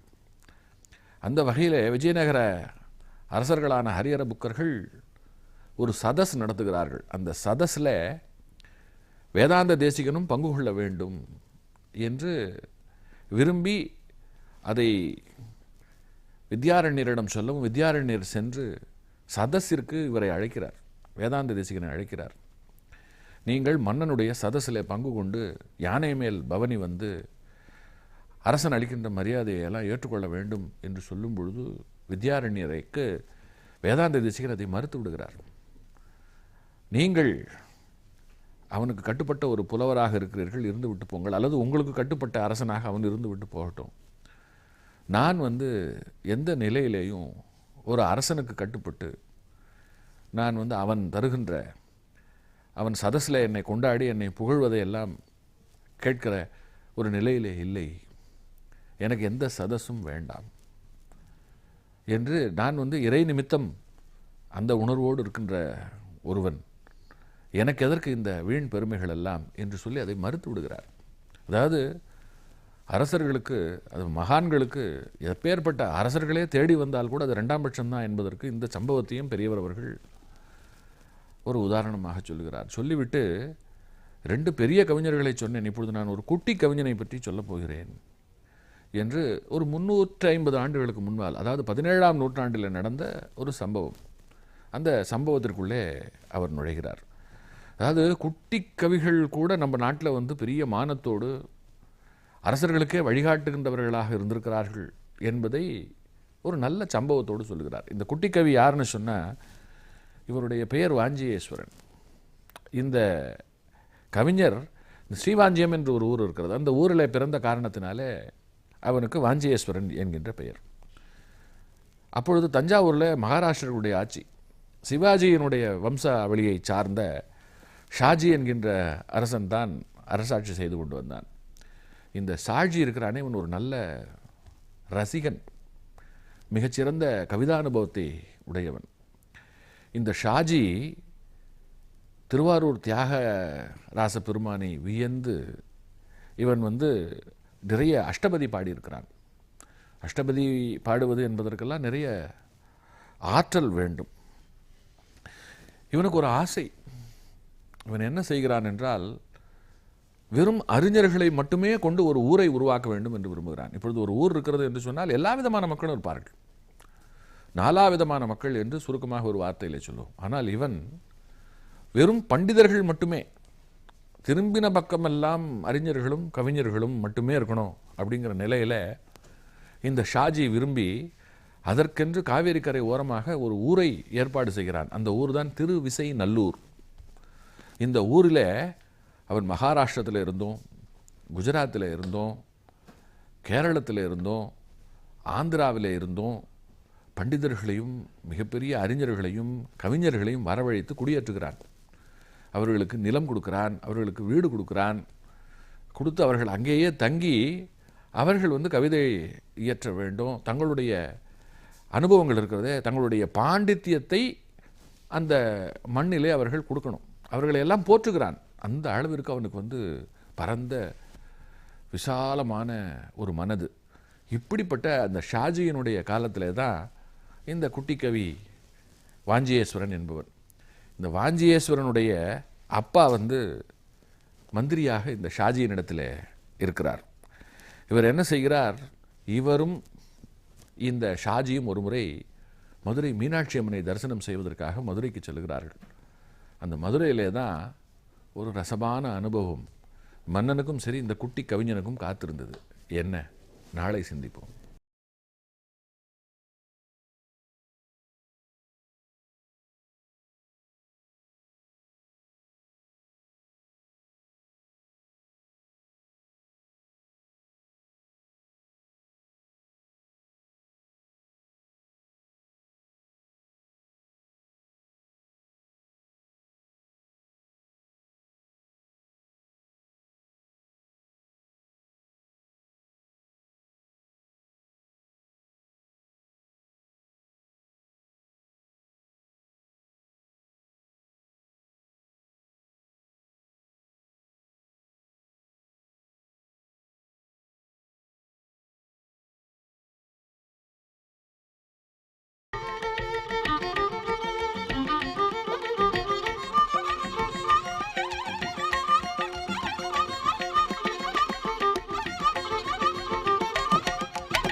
பொதிகை தொலைக்காட்சி நேயர் பெருமக்களுக்கு என்னுடைய அன்பு வணக்கம். காஞ்சியின் கருணைக்கடல் நிகழ்ச்சியில் நாம் இப்பொழுது ஷாஜி என்கின்ற மகாராஷ்டிர மன்னனோடு வாஞ்சியேஸ்வரன் என்கின்ற ஒரு குட்டி கவிஞனோடு மதுரை எம்பதியிலே இருக்கிறோம். மதுரை என்று சொன்ன மாத்திரத்தில் நமக்கு வந்து தமிழ் சங்க நினைவு வரும். சங்கம் வைத்து தமிழ் வளர்த்த ஒரு நகரம் மதுரை. அதில் முதல் சங்கம், இடைச்சங்கம், கடைச்சங்கம் என்று காலத்திற்கு ஏற்ப சங்கங்கள் தொடர்ச்சியாக அங்கே அரசர் பெருமக்களால் வளர்க்கப்பட்டு தமிழ் பெரிய அளவிலே வளர்ந்தது. அந்த மதுரையில் கோயில் கொண்டிருக்கக்கூடிய மீனாட்சி இருக்கிறாளே, இவளுக்கு பின்னாலே நாம் சிந்தித்து பார்ப்பதற்கு ஏராளமான அற்புதமான விஷயங்கள் இருக்கின்றன. சக்தியினுடைய க்ஷேத்திரங்கள் என்று 108 சொல்வார்கள். அதில் மதுரை தனிச்சிறப்பு மிக்க ஒரு சக்தி ஆலயம். மதுரைக்கு இன்னொரு சிறப்பு என்னென்றால், பிற இடங்களில் இறைவன் முன்னால் சிந்திக்கப்படுவான், இறைவி பின்னால் சிந்திக்கப்படுவாள். ஆனால் மதுரையில் இறைவி முன்னால் சிந்திக்கப்பட்டு இறைவன் பின்னால் சிந்திக்கப்படுவது என்கின்ற ஒரு அடிப்படை. வேடிக்கையாக சில குடும்பங்களை சார்ந்த தம்பதிகளை சந்திக்கும் பொழுது, உங்கள் வீடு சிதம்பரமா இல்லை மதுரையா என்று கேட்பதெல்லாம் வழக்கம். சிதம்பரம் என்று சொன்னால் அங்கே ஆணினுடைய கை ஓங்கி இருக்கிறது, மதுரை என்று சொன்னால் அங்கே பெண்ணினுடைய கை ஓங்கி இருக்கிறது என்று பொருள் கொள்ளலாம். இது வேடிக்கையாக கேட்பது. அந்த வகையில் மதுரை ஒரு தமிழ் வளர்த்த நகரம் மட்டுமல்ல, திருவிளையாடற் புராணம் என்கின்ற ஒரு அற்புதமான விஷயம் நமக்கெல்லாம் கிடைப்பதற்கு காரணமான ஒரு நகரம். இந்த நகரத்தில் இறைவன் நேரடியாக பிரத்யட்சமாகி ஏராளமான அருள் சம்பவங்களை எல்லாம் நிகழ்த்தி இருக்கிறான். அவை ஒவ்வொன்றுமே நம்முடைய மானிட சமூகத்திற்கு பாடம். இதில் மீனாட்சியினுடைய தோற்றம் இருக்கிறதே, அது மிக அதிசயம். இந்த உலகத்தில் யோனி வழி பிறந்தவர்கள் தான் எல்லோரும். ஆனால் மீனாட்சி அப்படி அல்ல. அவள் யாக நெருப்பிலே உருவானவள், நெருப்பிலே பூத்தவள். நெருப்பிலே பூத்தவள் என்னும் பொழுது மகாபாரதத்தில் நமக்கு திரௌபதியும் அப்படித்தான். அவளும் யாக நெருப்பிலே இருந்து வந்தவள். நெருப்பிலே உதித்த ஒரு அற்புதம் என்று மீனாட்சியை சொல்லலாம். அடுத்து மீனாட்சியிடம் இன்னொரு சிறப்பு. மீனாட்சி தன்னுடைய கைகளில் ஒரு கையில் கிளியையும் இன்னொரு கையில் மலரையும் பற்றி கொண்டிருக்கிறாள். எல்லா தெய்வங்களும் இப்படி அருளுவது போல் கைகளை வற்றி கொண்டிருக்கும். ஆனால் மீனாட்சி அதற்கு அவசியமில்லை என்பது போல் தன் கையில் ஒரு கிளியை பிடித்து கொண்டிருப்பாள். இந்த கிளி வேதங்களை எல்லாம் கற்று தெளிந்த கிளி. இது மீனாட்சியினுடைய காதில் சதா சர்வகாலமும் வேதம் ஒலித்து கொண்டே வேதம் ஒலிக்க காரணமாக இருக்கிறது என்றும் சொல்லுவார்கள். அடுத்து இப்படி அனுகிரகிப்பதற்கு கையிருந்தும் அனுகிரகிக்காமல் இப்படி இருக்கிறாளே என்கின்ற கேள்விக்கு பதில் என்ன என்றால், மீனாட்சி தன்னுடைய கண்களாலேயே அருள்பாலிக்கக்கூடியவள். எப்படி ஒரு மீன் 24 மணி நேரமும் தண்ணீருக்குள் உறங்காமல் திரிந்து கொண்டே இருக்கிறதோ, அதே போல தன்னுடைய பக்தர்களை அவள் கண் துஞ்சாமல் தன்னுடைய நயனங்களை திறந்து வைத்திருக்கின்ற நிலையில், அதே போல் மீனை போன்ற நயனங்களை கொண்டவள். அதனாலே மீன லோச்சனி என்று கூட அவளுக்கு ஒரு பெயர். அந்த கண்களாலே அவள் பராமரிக்கிறாள். ஒரு தாய் மீன் தன் குஞ்சுகளை எல்லாம் கண்களாலேயே கட்டுப்படுத்துவதைப் போல அவள் பக்தர்களை தன் பார்வையாலே வருடி தருகிறாள். நாம் அவளை பார்க்க வேண்டும் என்றே இல்லை. அந்த சன்னதி முன்னாலே போய் நின்று அவள் நம்மை பார்த்தால் போதும், நம்முடைய பாவங்கள் எல்லாம் விலகி நமக்கு அருட்கடாட்சம் ஏற்படும் என்று மீனாட்சியினுடைய பெருமையை நிறைய நாம் சொல்லிக்கொண்டே போகலாம். அப்படிப்பட்ட மீனாட்சியினுடைய மதுரைக்கு ஷாஜி என்கின்ற அரசன் மீனாட்சியை வணங்குவதற்காக வருகிறான். இவன் ஏற்கனவே திருவாரூர் தியாகராசரை வியந்து அஷ்டபதி பாடினவன். இங்கேயும் இவனுடைய கவிதை அனுபவம் இருக்கிறதே, இவனுக்குள்ளே இருக்கக்கூடிய கவிதா சக்தி இருக்கிறதே, அது பொங்கி பிரவாகிக்கிறது. இவன் இந்த இடத்துல மீனாட்சியை பார்த்தவர்களுடைய எழிலை பார்த்து அப்படியே வியந்த நிலையில் அவன் பாடுகிறான். இந்த பாட்டு அதை பெரியவர் அங்கே சுட்டி காட்டுகிறார். புரி மதுரம் கிரி மதுரம் கரி மதுரந்தர நிதம்ப பாரட்யம். புரி மதுரம் கிரி மதுரம் கரி மதுரந்தர நிதம்ப பாரட்யம். ஸ்தூல குஷம் நீலகசம் பாலக சந்திராங்கிதம் பஜே தேஜ.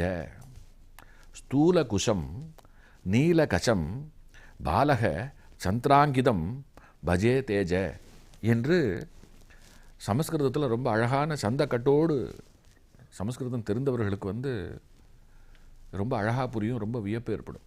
பக்கத்தில் இருக்கிற அந்த குட்டி கவி இருக்கானே வாஞ்சியேஸ்வரன், அவன் அதை கேட்டு அப்படியே வியந்து போகிறான். அவனுக்குள்ளே அது வந்து தாக்கத்தை ஏற்படுத்துகிறது. அதாவது அது என்னென்னா, புரி மதுரம், ஊர் மதுரம், மதுரை என்கின்ற ஊரில் மதுரமாக, மதுரம் என்கின்ற வார்த்தைக்கு இன்னொரு பொருள் அமிர்தம். மதுரை என்கின்ற ஊரிலே அமிர்தம் போல விளங்குகின்ற அம்மை இருக்கிறாளே, இவளுடைய முகத்திலே நான் வந்து எனக்கு சந்திரனே தெரிகிறான், ஒரு சந்திரனை போன்ற பூர்ண ஒரு பொலிவு எனக்கு தெரிகிறது என்று சொல்லி அவளுடைய அழகை வியந்து அந்த அழகிலே மயங்கி இவர் பாடுகிறார். எப்படி அபிராமி பட்டர் வந்து அபிராமியை பார்த்து தன்னை மறந்து அவள் வந்து அவளுடைய முகம் பூர்ணச்சந்திரன் போல இருக்கிறது என்று அமாவாசை என்று சொல்லப்போக, பிறகு அவருடைய சொல் பொய்யாகிவிடக்கூடாது என்று அம்பாள் தன்னுடைய காது தாடங்கத்தை வீசி அமாவாசை என்று நிலவை வரச் செய்தாளோ, அதே போல, அதாவது பக்தியில் வந்து கவிஞர்கள் தங்களை மறந்து ஒரு இன்னொரு உலகத்திற்கு சென்று விடுவார்கள். அதற்கு வந்து இங்கே ஷாஜி வந்து ஒரு பெரிய உதாரணம். ஷாஜி அரசன், ஷாஜி கவிஞன், அவன் வந்து மீனாட்சியை வியந்து இப்படி பாடிவிட்டான். சரி, இந்த பக்கத்தில் இருக்கானே குட்டி கவி, இவன் சின்னவன். இவனுடைய அப்பா தான் ஷாஜி கிட்ட பணியாற்றுகிறார். அப்பாவோடு ஒட்டி கொண்டு கூட போயிருக்கான். இந்த கவிதையை கேட்டு அவனுடைய தந்தையில இருந்து மற்ற ராஜ்ய பிரதானிகள், அங்கே இருக்கக்கூடிய அத்தனை பேரும் வியந்து அற்புதம் என்று சொல்லி கொண்டிருக்கும் பொழுது, இந்த குட்டி கவி அந்த ராஜாவினுடைய கவிதை தனக்குள்ளே ஏற்படுத்திய தாக்கத்திற்கு பதில் கவிதை பாடுகிறான். இது வந்து ஒரு வகை அசாத்திய துணிச்சல். ராஜா பேசும்பொழுது எல்லோரும் கேட்டுக்கொள்வோம், மீறி பதில் சொல்லும் பொழுது கையை இப்படி வாய் முன்னாலே வைத்துக்கொண்டு தாச பாவனைக்கு நம்மை ஆட்படுத்தி கொண்டு ரொம்ப மென்மையான குரலிலே சத்தம் போடாமல் நம்முடைய கருத்துக்களை பணிவாக சொல்லுவோம். இதுதான் வழக்கம். அப்படி சொன்னால்தான் அவர் பணிவோடு இருக்கிறார் என்றும் பொருள். அப்படி இல்லாமல் பேசும் பொழுது பெரியவர்களிடம் பேச தெரியவில்லை, பண்பில்லை என்று கருதி அது பெரிய கோளாறில் போய் முடிந்துவிடும். இங்கே குட்டி கவிக்கு அதெல்லாம் தெரியல. இந்த குட்டி கவி பதில் கவிதை பாடுகிறார். அந்த கவிதை என்ன தெரியுமா? அவர் எப்படி சந்தக்கட்டில் பாடினாரோ அதே போல் சமஸ்கிருதத்தில் இந்த குட்டி கவியும் சந்தக்கட்டில் பதில் சொல்கிறான். கவிலோக நவிலோக புவிலோகேசஸ்ய சாஹாஜே ரூபமாம். கவிலோக நவிலோக புவிலோகேசஸ்ய சாஹாஜே ரூபமாம். ஹிருதி தரசா விதி தரசா ததி தரசாகித்ய வானமே லகதி என்று இவன் அதற்கு பதில் சொல்லுகிறான். அதாவது உலகத்தை ஆளும் ஷாஜி மன்னனுக்கு ஈடாக எவருமே இல்லை. கவி உலகத்திலும் எனக்கு தெரிந்து யாருமே இல்லை. இப்படிப்பட்டவர் கவிதையை தவிர என்னுடைய இதயத்திலே வேறு எதற்கும் இடமில்லை என்கின்ற பொருளிலே இவன் பாடுகிறான். இதை கேட்ட உடனே ஷாஜிக்கு, ஒரு சின்ன பையன் இவன் போய் என்னுடைய கவிதைக்கு பதில் கவிதை பாடுவதா என்றெல்லாம் நினைத்து அவர் கோபிக்கலாம். பக்கத்தில் இருக்கிறவருடைய அப்பா, அடே என்னடா நீ இப்படி அவசரப்பட்டு பதிலுக்கு கவிதையெல்லாம் பாடுற, உனக்கு என்னடா தெரியும் என்று கோபித்து கொள்ளும் பொழுது ஷாஜி தடுக்கிறான். தடுத்து, அற்புதமாக எனக்கு நீ பதில் சொன்னாய், உனக்கும் நல்ல ஒரு கவிதை பாடுகின்ற திறமை இருக்கிறது, உன்னுடைய திறமையை நீ இந்த சன்னதியிலே என்கிட்ட காட்டிட்டாய் என்று சொல்லி அவனை பாராட்டி தட்டி கொடுத்து அவனை மெச்சுகிறான். இது அரசர்கள் கவிஞர்களை எப்படி புரிந்து கொள்வார்கள், அவர்கள் சிறியவர்கள் பெரியவர்கள் என்ற பாகுபாடெல்லாம் பார்க்க மாட்டார்கள் என்பதற்கு ஒரு சம்பவம். மீனாட்சி அம்மன் சன்னதியில் நடந்த விஷயம். யாருக்கு? ஷாஜி என்கின்ற மகாராஷ்டிர மன்னனுக்கு. அவன் அந்த சந்தர்ப்பத்தில் சபையில் பாடின பாடல், அவன் பாடின பாடல், அந்த குட்டி கவி பாடின பாடல், இரண்டையும் ஞாபகத்தில் வைத்து அதை எடுத்து சொல்லி, ஒரு அரசன் அந்த காலத்தில் எப்படி இருந்திருக்கிறான், ஒரு கவிஞன் எப்படி இருந்திருக்கிறான், இவர்கள் இருவருக்குமான இணக்கம் எப்படி இருந்திருக்கிறது என்பதை அப்படியே அழகாக காட்சிப்படுத்துகிறார் பெரியவர். காட்சிப்படுத்திவிட்டு, இப்படிப்பட்டவர்கள்தான் நம்முடைய மகான்கள், இப்படிப்பட்டவர்கள்தான் நம்முடைய கவிஞர்கள் என்று சொல்லும் பொழுது இன்னொரு கருத்தையும் சொல்லுகிறார். இந்த குட்டி கவி பின்னாளில் இவன் வந்து ஒரு பெரிய ஒரு காவியமே எழுதினான். அதற்கு மகிஷ சதகம்னு பேர். சதகம்னு சொன்னால் 100 ஸ்லோகங்கள் இருக்கும். அது இன்றைக்கும் இருக்கிறது. அந்த மகிஷ சதகம் இருக்கிறதே இன்றைக்கும் இருக்கிறது. அது ஆட்சியாளர்களுக்கு பாடம். ஒரு அரசன் எப்படி அரசாளனும் என்பதற்கு பாடமாக இருக்கிறது. அது எதனால் ஏற்பட்டது, ஏன் என்பதையும் சொல்லுகிறார். அது என்ன, நாளை சிந்திப்போம்.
பொதிகை தொலைக்காட்சி நேயர் பெருமக்களுக்கு என்னுடைய அன்பு வணக்கம்.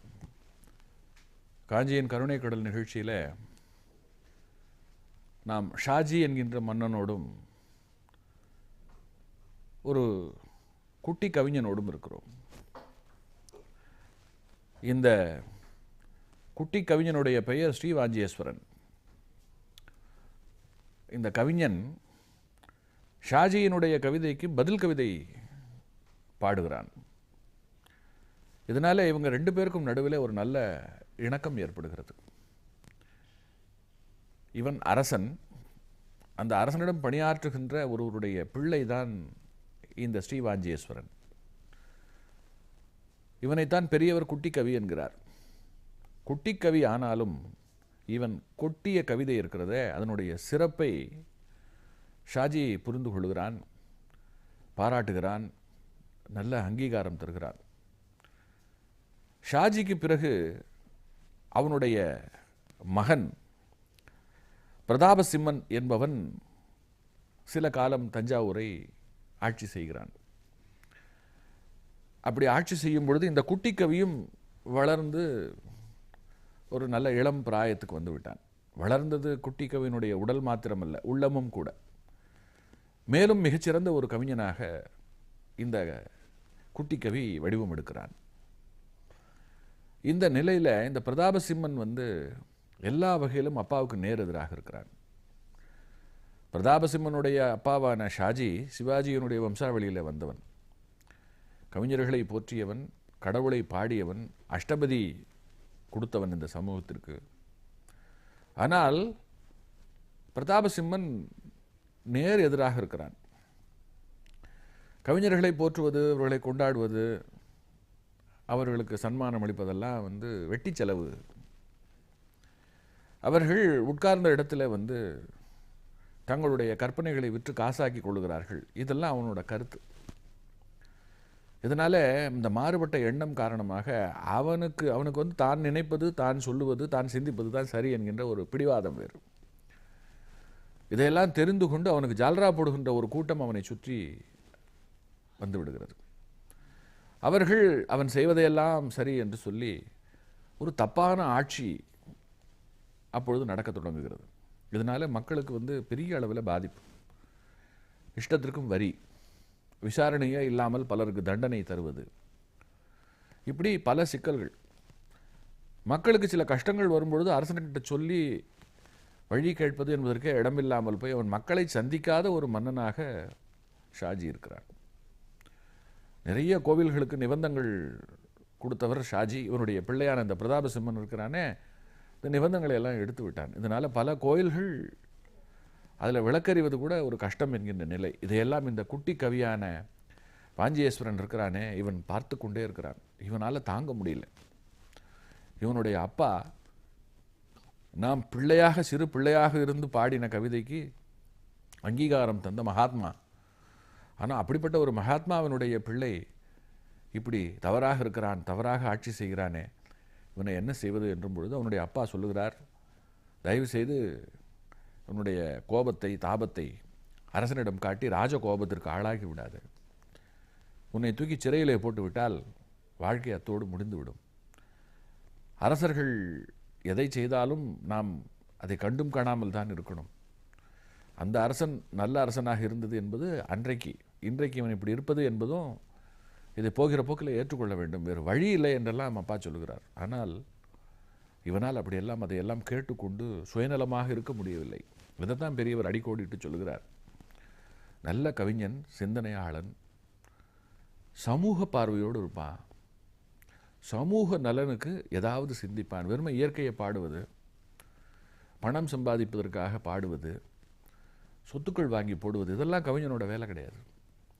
அவனுக்கு தான் சார்ந்திருக்கக்கூடிய சமூகம் நல்ல சமூகமாக இருக்கணும், மழை நல்ல விதமாக பெய்யணும், மக்கள் நல்ல பண்போடு வாழணும், அரசன் மிகச் சிறப்பாக ஆட்சி செய்யணும், அவன் தட்டு தடுமாறி விடக்கூடாது, எதிரிகள் வசம் அவன் விலை போய்விடக்கூடாது. இதெல்லாம், இந்த கவலையெல்லாம் இந்த புலவர்களுக்கு இருக்கும். இதையெல்லாம் இவர்கள் தங்களுடைய கவிதைகளால் அவனுக்கு உணர்த்துவார்கள்.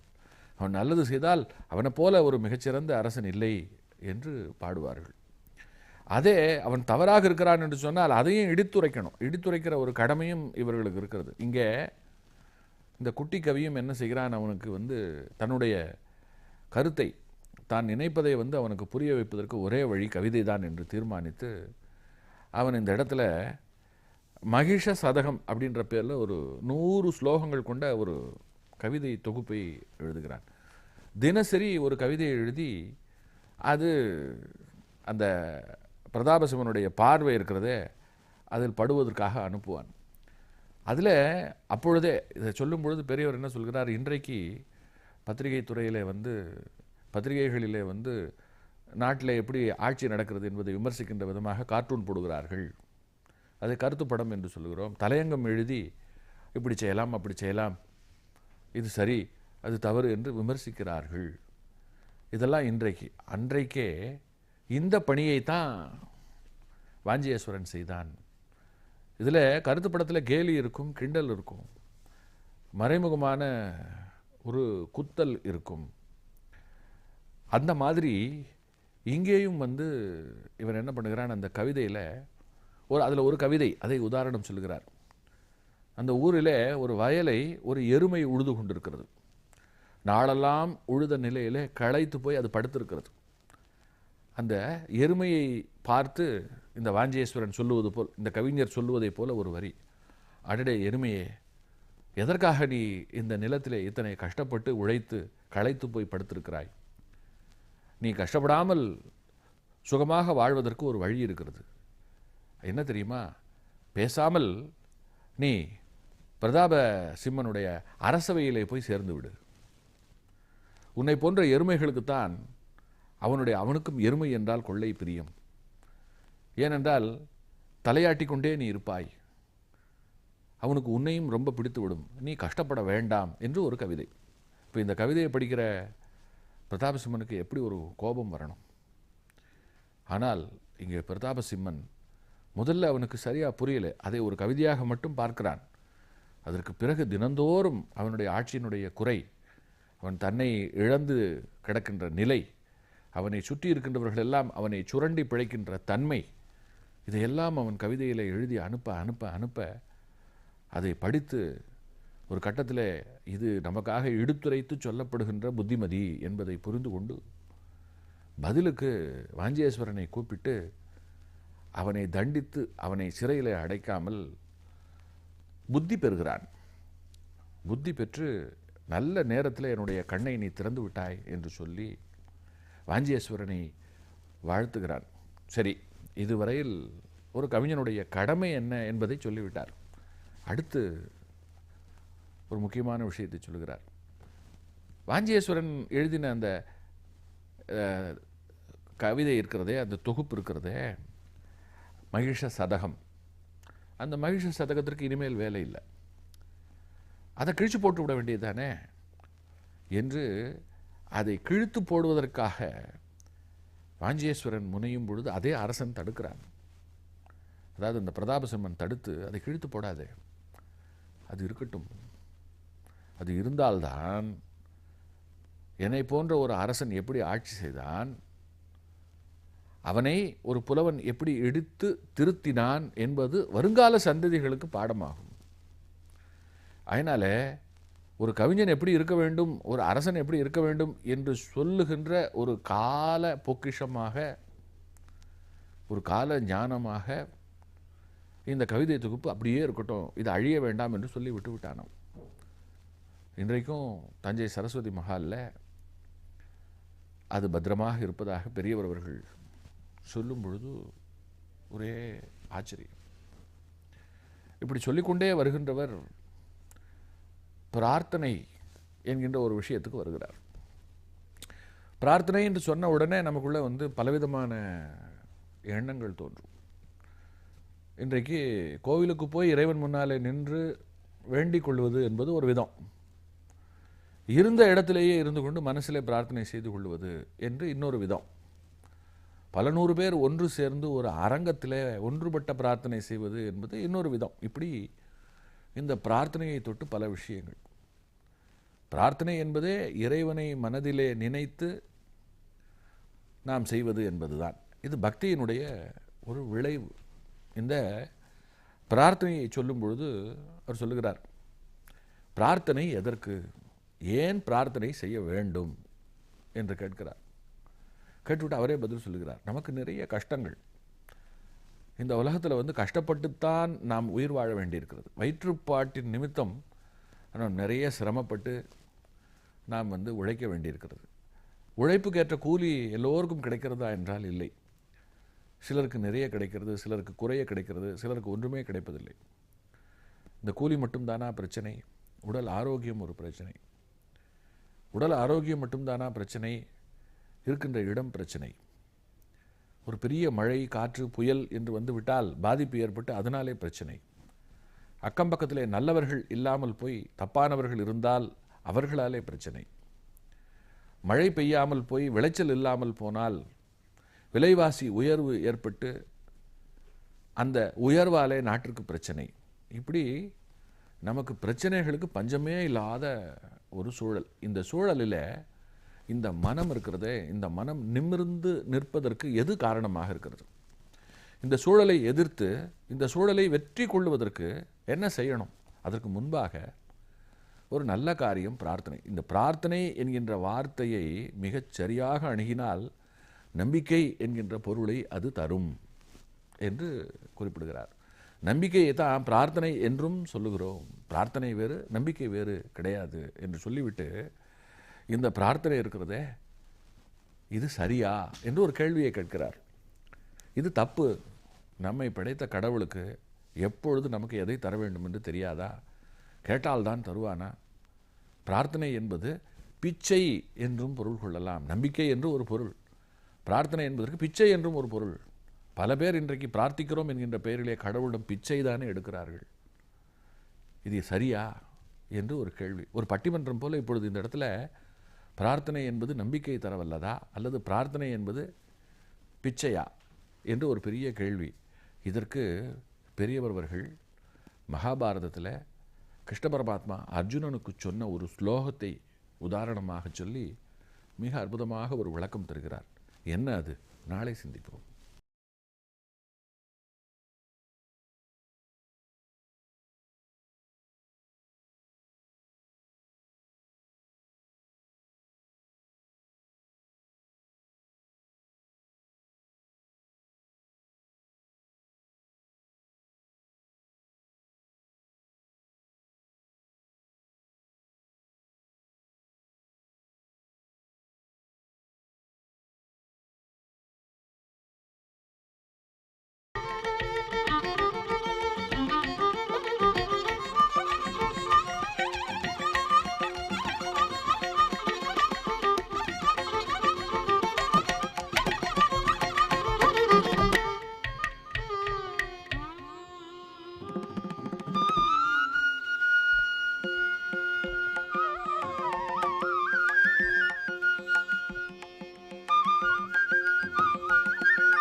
பொதிகை தொலைக்காட்சி நேயர் பெருமக்களுக்கு என்னுடைய அன்பு வணக்கம். காஞ்சியின் கருணைக்கடல் நிகழ்ச்சியில் கவிஞர்கள், மகான்கள், அரசர் பெருமக்கள் என்று இவர்கள் வாயிலாக நேரிட்ட பலவிதமான அனுபவங்களை எல்லாம் பெரியவர் வாயிலாக நாம் கேட்டு சிந்தித்து வந்த நிலையில் பிரார்த்தனையில் இப்பொழுது நின்று கொண்டிருக்கிறோம். பிரார்த்தனை குறித்த ஒரு தெளிவான சிந்தனை. பிரார்த்தனை என்பது என்ன? நமக்கெல்லாம் பிரார்த்தனை என்று சொன்னால் மனதை ஒரு புள்ளிக்குள்ளே கொண்டு வந்து இறைவனை நோக்கி ஜெபிப்பது, சிந்திப்பது, இதுதான். இந்த பிரார்த்தனைக்கு பின்னாலே நம்பிக்கை இருக்கிறது என்று ஒரு சாரரும், இந்த பிரார்த்தனைக்கு பின்னாலே பிச்சை எடுக்கின்ற ஒரு தன்மை இருக்கிறது என்று இன்னொரு சாரரும் சொல்லுகின்ற ஒரு நிலை. பெரியவர் என்ன சொல்லுகிறார்? ரொம்ப விளக்கமாக கீதையிலே கண்ணன் சொன்ன ஒரு ஸ்லோகத்தை உதாரணமாக சொல்லி பிரார்த்தனைக்கு நமக்கு பொருள் விளக்கம் தருகிறார். அதாவது நம்முடைய சித்தாந்தப்படி நமக்கு ஒரு கஷ்டம் வருகிறது என்று சொன்னால், ஒரு துன்பம் வருகிறது என்று சொன்னால் அதற்கு காரணம் கர்மா. நம்முடைய மதம் ஒரு கருத்தை அழுத்தமாக வலியுறுத்துகிறது. நீ போட்ட குப்பையை நீதான் அகற்ற வேண்டும். நீ இந்த உலகத்திற்கு தெரியாமல் எதை வேண்டுமானாலும் செய்யலாம், ஆனால் உனக்கு தெரியாமல் எதையும் நீ செய்யாமல் இருக்க முடியாது. நீ செய்த குற்றம் குறைகள், நீ செய்த நல்லவை தீயவை உன்னை நிழல் போல தொடர்ந்து வரும். அதன் காரணமாகத்தான் நம்முடைய வாழ்க்கையில் ஏற்றத்தாழ்வு. ஒருவருடைய வாழ்க்கை கோபுரத்தில் இருக்கிறது, ஒருவருடைய வாழ்க்கை குப்பைமேட்டில் இருக்கிறது என்று சொன்னால் அது அவர்கள் வாழ்ந்த வாழ்க்கையிலே அவர்கள்தான் அப்படி வடிவமைத்து கொண்டார்கள். ஆக நம்முடைய வாழ்க்கையில் நமக்கு வருகின்ற கஷ்ட நஷ்டங்களுக்கு நம்முடைய கர்மா தான் காரணம். இப்படி இந்த கர்மாவால் துன்பப்படும் பொழுது அதிலே இருந்து நாம் விடுபெறுவதற்கு, அதிலே இருந்து தப்பித்து நாம் நல்ல கதியை அடைவதற்கு துணை செய்வது தான் பிரார்த்தனை. இதை இந்த பிரார்த்தனை செய்கின்றவர்கள் இருக்கின்றார்களே, இது தவறில்லை. இந்த பிரார்த்தனையை 4 விதமாக, இந்த பிரார்த்தனையை செய்கின்ற பக்தர்கள் இருக்கின்றார்களே, இவர்கள் 4 விதமாக இருக்கின்றார்கள். இந்த 4 விதமானவர்களையும் நான் ரட்சிக்கிறேன், நான் ஏற்றுக்கொள்கிறேன். இந்த 4 விதமானவர்களும் மிகச் சிறந்தவர்கள். இவர்களுடைய பக்தி என்னைத்தான் வந்து சேர்கிறது, இவர்களை நான் ஆட்கொள்கிறேன் என்று கண்ணன் வந்து அர்ஜுனனிடம் சொல்லுகிறான். அது என்னன்னா, அதற்காக கண்ணன் சொல்லுகிற அந்த பாட்டு, சதுர்விதா பஜந்தே மாம் ஜனாக ஷூக்ருதி நக அர்ஜுன ஆர்த்தோ ஜிஜ்ஞாசு அர்த்தார்த்தி ஞானி பரதர்ஷப. அதாவது 4 விதமான தன்மை கொண்டவர்கள் இந்த மண்ணிலே இருக்கிறார்கள் அர்ஜுனா. அவர்களை பற்றி நான் இப்பொழுது உனக்கு சொல்லுகிறேன், நீ தெரிந்து கொள். 4 விதமானவர்கள் என்றால், முதலில் ஆர்த்தன். இந்த ஆர்த்தன் எப்படிப்பட்டவன் தெரியுமா? இவன் கஷ்டம் வந்த பொழுது கடவுளை பார்த்து புலம்புபவன். இறைவா, என்னாலே கஷ்டத்தை தாங்க முடியவில்லை, தயவு செய்து என்னுடைய கஷ்டத்தை குறைத்து எனக்கு அருள் செய். இந்த துன்பத்திலே இருந்து எனக்கு விடுதலையை கொடு. எனக்கு ஒரு நல்ல குடியிருப்பதற்கு வீடு இல்லை, நல்ல வீட்டை கொடு. நான் அணிந்து கொள்வதற்கு நல்ல ஆடைகள் இல்லை, ஆடை கொடு. பசியாமல் இருக்க எனக்கு நல்ல உணவு கொடு என்று கடவுளிடம் வலி தாங்காமல், கஷ்டம் தாங்காமல் கடவுளை பிரார்த்தனை செய்பவன். இவனுக்கு ஆர்த்தன் என்கின்ற பெயர். அடுத்து ஜிஜ்ஞாசு. ஜிஜ்ஞாசு என்று சொன்னால் கடவுளிடம் எதுவுமே வேண்டாம், முன்னவன் பொருள் கேட்டான். இந்த ஜிஜ்ஞாசு இருக்கிறானே, இவன் கடவுளிடம் அருள் கேட்பவன். இன்னும் சொல்ல போனால் இவனே ஒரு தவசியினுடைய இடத்திலே வைத்து விடலாம். தவசிகள் என்ன செய்கிறார்கள்? எதுவும் வேண்டாம் என்று அவர்கள் வந்து எல்லா விதமான பற்றையும் நீக்கிவிட்டு இறைவனிடம் தங்களுக்கு ஞானம் வேண்டும் என்று கேட்கிறார்கள், அருள் வேண்டும், ஞானம் வேண்டும் என்று கேட்கிறார்கள். இப்படி அருளையும் ஞானத்தையும் மட்டும் கேட்கின்ற ரகத்தில் இருக்கிற மனிதர்கள் இருக்கிறார்களே, இவர்கள் ஜிஜ்ஞாசு. 3வது அர்த்தார்த்தி. இந்த அர்த்தார்த்திக்கு பொருள் என்ன என்றால், இதுதான் நாம் வந்து காம்ப்ளிகேட்டிவ் என்று ஆங்கிலத்திலே சொல்லக்கூடிய அளவிலே பொருள் கொள்ளக்கூடியவர்கள். இவர்களிடம் அளவில்லாத செல்வம் இருக்கிறது, கோடிக்கணக்கிலே ரூபாய் இருக்கிறது, வீடு வாசல் இருக்கிறது, பங்களா இருக்கிறது, கார் இருக்கிறது, வேலைக்காரர்கள் இருக்கிறார்கள். இவர்களும் கடவுளிடம் பிரார்த்தனை செய்கிறார்கள். எப்படி தெரியுமா? இறைவா, என்னுடைய கோடிகள் இருக்கிறதே, அது இன்னும் பல கோடியாக வேண்டும். நான் இன்று ஒரு 10 தொழிற்சாலைக்கு அதிபதி. இந்த 10 100 வேண்டும். என்னிடம் இன்றைக்கு ஒரு 10,000 பேர் வேலை பார்க்கிறார்கள். இந்த 10,000 என்கின்ற எண்ணிக்கை 1,00,000 வேண்டும். இப்படி தங்கள் வசம் இருக்கிற செல்வம் தங்களிடம் நிலைத்து நிற்க வேண்டும் என்பது மட்டுமல்லாமல் அந்த செல்வம் பல்கி பெருக வேண்டும் என்று கடவுளிடம் தங்களுடைய விருப்பத்தை தெரிவித்து அதற்காக பிரார்த்தனை செய்து கொள்கின்றவர்கள். இவர்களை அர்த்தார்த்தி என்கிறார். 4வது ஞானி. ஞானி என்று சொன்ன மாத்திரத்திலேயே ஓரளவிற்கு எல்லோருக்கும் பொருள் விளங்கிவிடும். இவன் கடவுளிடம் முக்தியை கேட்பவன். எனக்கு எதுவுமே வேண்டாம். கடவுளிடம், அதாவது இந்த ஞானி வகையிலே தான் ரிஷிகள் முனிவர்கள் இவர்கள் வருகிறார்கள். ஆக இந்த 4 பிரிவை அவர் சொல்லுகிறார். சொல்லிவிட்டு இந்த 4 பேரையும் நான் ரட்சிக்கிறேன். இந்த 4 பேருக்கும் என்னுடைய திருவடி நிழலிலே இடம் உண்டு. இவர்கள் நல்ல விதமாக பக்தி செய்து என்னை அடையலாம் என்று சொல்லும் பொழுது நமக்குள்ளே சந்தேகம் உண்டு. இதில் முதல் ரகம் இருக்கிறது ஆர்த்தன், கஷ்டம் வந்தால் புலம்புபவன். இவன் கடவுளிடம் பிரார்த்திப்பதிலே ஒரு அர்த்தம் இருக்கிறது. அடுத்தவன் ஜிக்ஞாசு. இவன் கடவுளிடம் பொன் கேட்கவில்லை, பொருள் கேட்கவில்லை, அருள் கேட்டான். இதிலேயும் தவறில்லை. இவனை கடவுள் ஆட்கொள்வதிலேயும் அர்த்தம் இருக்கிறது. 4வதவன் ஞானி. இவன் மோட்சகதிக்காக இறைவனிடம் துதி செய்பவன். இவனையும் குறை சொல்லுவதற்கில்லை. ஆனால் இந்த இடையிலே 3வதாக அர்த்தார்த்தி. ஏராளமான பொன் பொருள் என்று வைத்துக்கொண்டு அது பெருக வேண்டும், 1 பல மடங்காக வேண்டும், 1 2 ஆகணும், 2 3 ஆகணும் என்று ஆசையோடு பிரார்த்தனை செய்கிறானே, இந்த பேராசைக்காரனும் என்னை சேர்கிறான், இவனுடைய பக்தியையும் நான் ஏற்கிறேன் என்று கண்ணன் சொல்லுகிறானே, இது எந்த வகையிலே சரி என்று பெரியவர் இந்த இடத்துல கேள்வி கேட்கிறார். இது கீதையில் இருக்கிற ஒரு ஸ்லோகம். இதை சொல்லிவிட்டு, என்றால் கண்ணன் பிழையோடு சொல்லியிருக்கிறானா என்று சொல்லிவிட்டு அவரே அதற்கு பதில் சொல்லுகிறார். அதாவது ஒருவன் வாழ்க்கையில் கஷ்டங்களை தாங்காமல் இருப்பான். இவனால் இந்த சமூகத்திற்கு எந்த விதமான பெரிய சேவையும் செய்ய முடியாது. சமூகத்தில் நிறைய தேவை இருக்கிறது. ஒரு கோயில் இருக்கிறது, அது பாழடைந்து விட்டது என்று சொன்னால் அந்த கோவிலை புனருத்தாரணம் செய்யணும். ஒரு தன்னுடைய வாழ்க்கை பாட்டை, தன்னுடைய வயிற்றுப்பாட்டை கவனித்துக் கொள்வதற்கே முடியாதவன் இந்த விஷயத்தில் அவனால் என்ன செய்ய முடியும்? அடுத்து ஜிக்ஞாசு.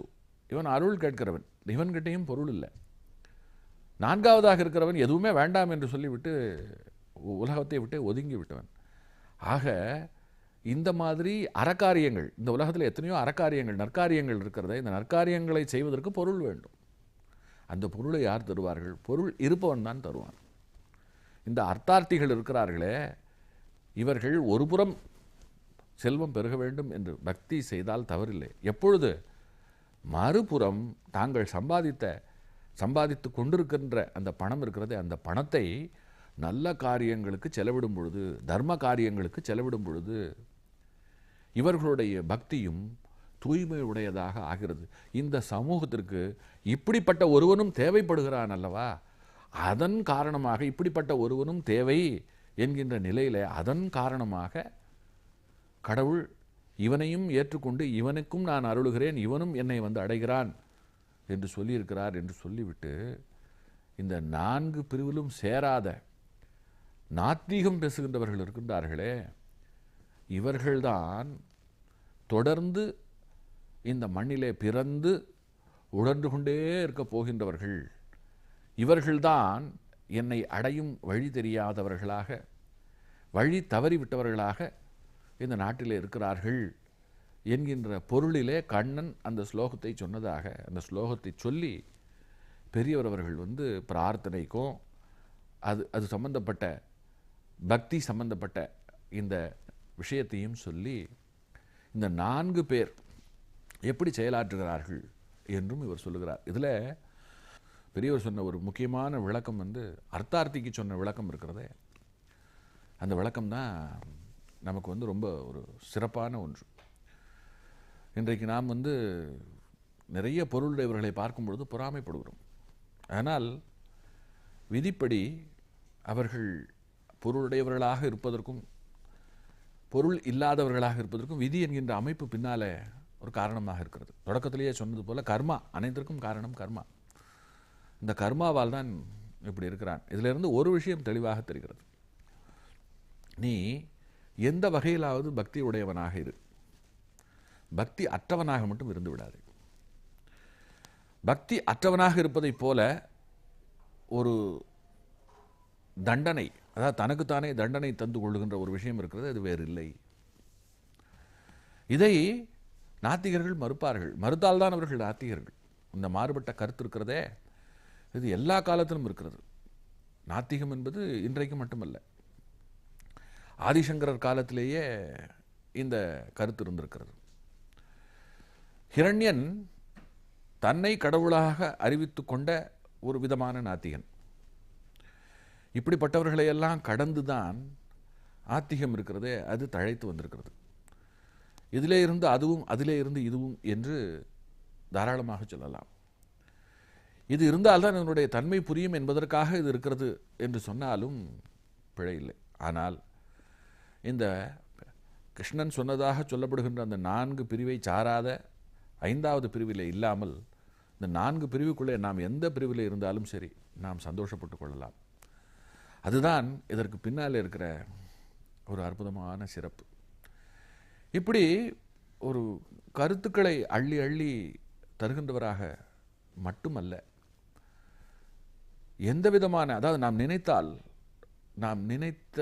நாம் நினைத்தது அவருக்கு போய் சேர்ந்து அதை புரிந்து கொண்டு மௌனமாக நமக்கு அவர் அனுகிரகம் செய்த கட்டங்கள், சம்பவங்கள் நிறைய அவருடைய வாழ்க்கையில். இனி தொடர்ந்து அவைகளை ஒவ்வொன்றாக சிந்திக்க இருக்கிறோம். சந்திப்போமா?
பொதிகை தொலைக்காட்சி நேயர் பெருமக்களுக்கு என்னுடைய அன்பு வணக்கம். காஞ்சியின் கருணை கடல் நிகழ்ச்சியில் இன்றைய தினம் வைகுண்ட ஏகாதசி என்கின்ற ஏகாதசி தினத்தினுடைய சிறப்பை சிந்திக்க இருக்கிறோம். ஏகாதசி திதி என்பது ஒரு கால அடையாளம். நாம் நாட்களை அடையாளப்படுத்திக் கொள்வதற்காக நாட்களுக்கு பெயர் வைத்திருக்கிறோம். அதை கிழமை என்று சொல்லுகிறோம். திங்கள், செவ்வாய், புதன், வியாழன், வெள்ளி என்று ஒவ்வொரு நாளைக்கும் கிழமைகளாலே ஒரு அடையாளத்தை தந்திருக்கிறோம். அதுபோக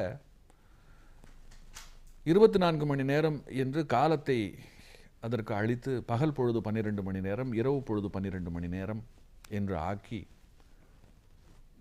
அதையும் அடையாளப்படுத்தியிருக்கிறோம். இதை கடந்து அன்றைய தினம் என்ன தேதி என்று கணிதப்படுத்தி தேதியிலேயும் ஒரு அடையாளத்தை செய்திருக்கிறோம். ஒருவர் பிறக்கிறார் என்று சொன்னால் அவர் பிறந்த தேதி, அன்றைக்கு என்ன கிழமை, அன்றைக்கு என்ன நட்சத்திரம் என்று நட்சத்திர அடையாளம். இது போக திதி என்கின்ற ஒன்று, இதெல்லாம் கால அடையாளங்கள். அதில் குறிப்பாக இந்த திதி என்கின்ற ஒன்று இருக்கிறதே, இந்த கிழமை கூட ஒரு பெரிய விஷயம் இல்லை. தேதி, அப்புறம் இந்த 24 மணி நேர பாகுபாடு என்பதெல்லாம் கூட ஒரு சில 100 ஆண்டுகளாக சொல்லலாம். பல 1000 ஆண்டுகளாக நாட்களை நாம் திதிகளை கொண்டுதான் பெரிய அளவில் அடையாளம் கண்டு கொண்டிருக்கிறோம். இந்த திதிக்கும் வானிலை சுற்றி கொண்டிருக்கக்கூடிய கோள்களுக்கும் சம்பந்தம் உண்டு. இந்த குறிப்பிட்ட திதியில் என்ன காரியம் நடக்கிறது என்பதை அப்படியே பதிவு செய்து வைத்துக்கொண்டு திரும்ப அந்த திதி எப்பொழுது வருகிறதோ அது ஒரு பூர்ணமாக ஒரு சுற்று என்று கணக்கெடுத்து ஓராண்டு முடிந்தது என்று கொள்ளுவோம். அந்த வகையில் வருகிற ஒரு திதி தான் வைகுண்ட ஏகாதசி திதி. இந்த ஏகாதசி விரதத்திற்கு உரிய ஒரு நாள்.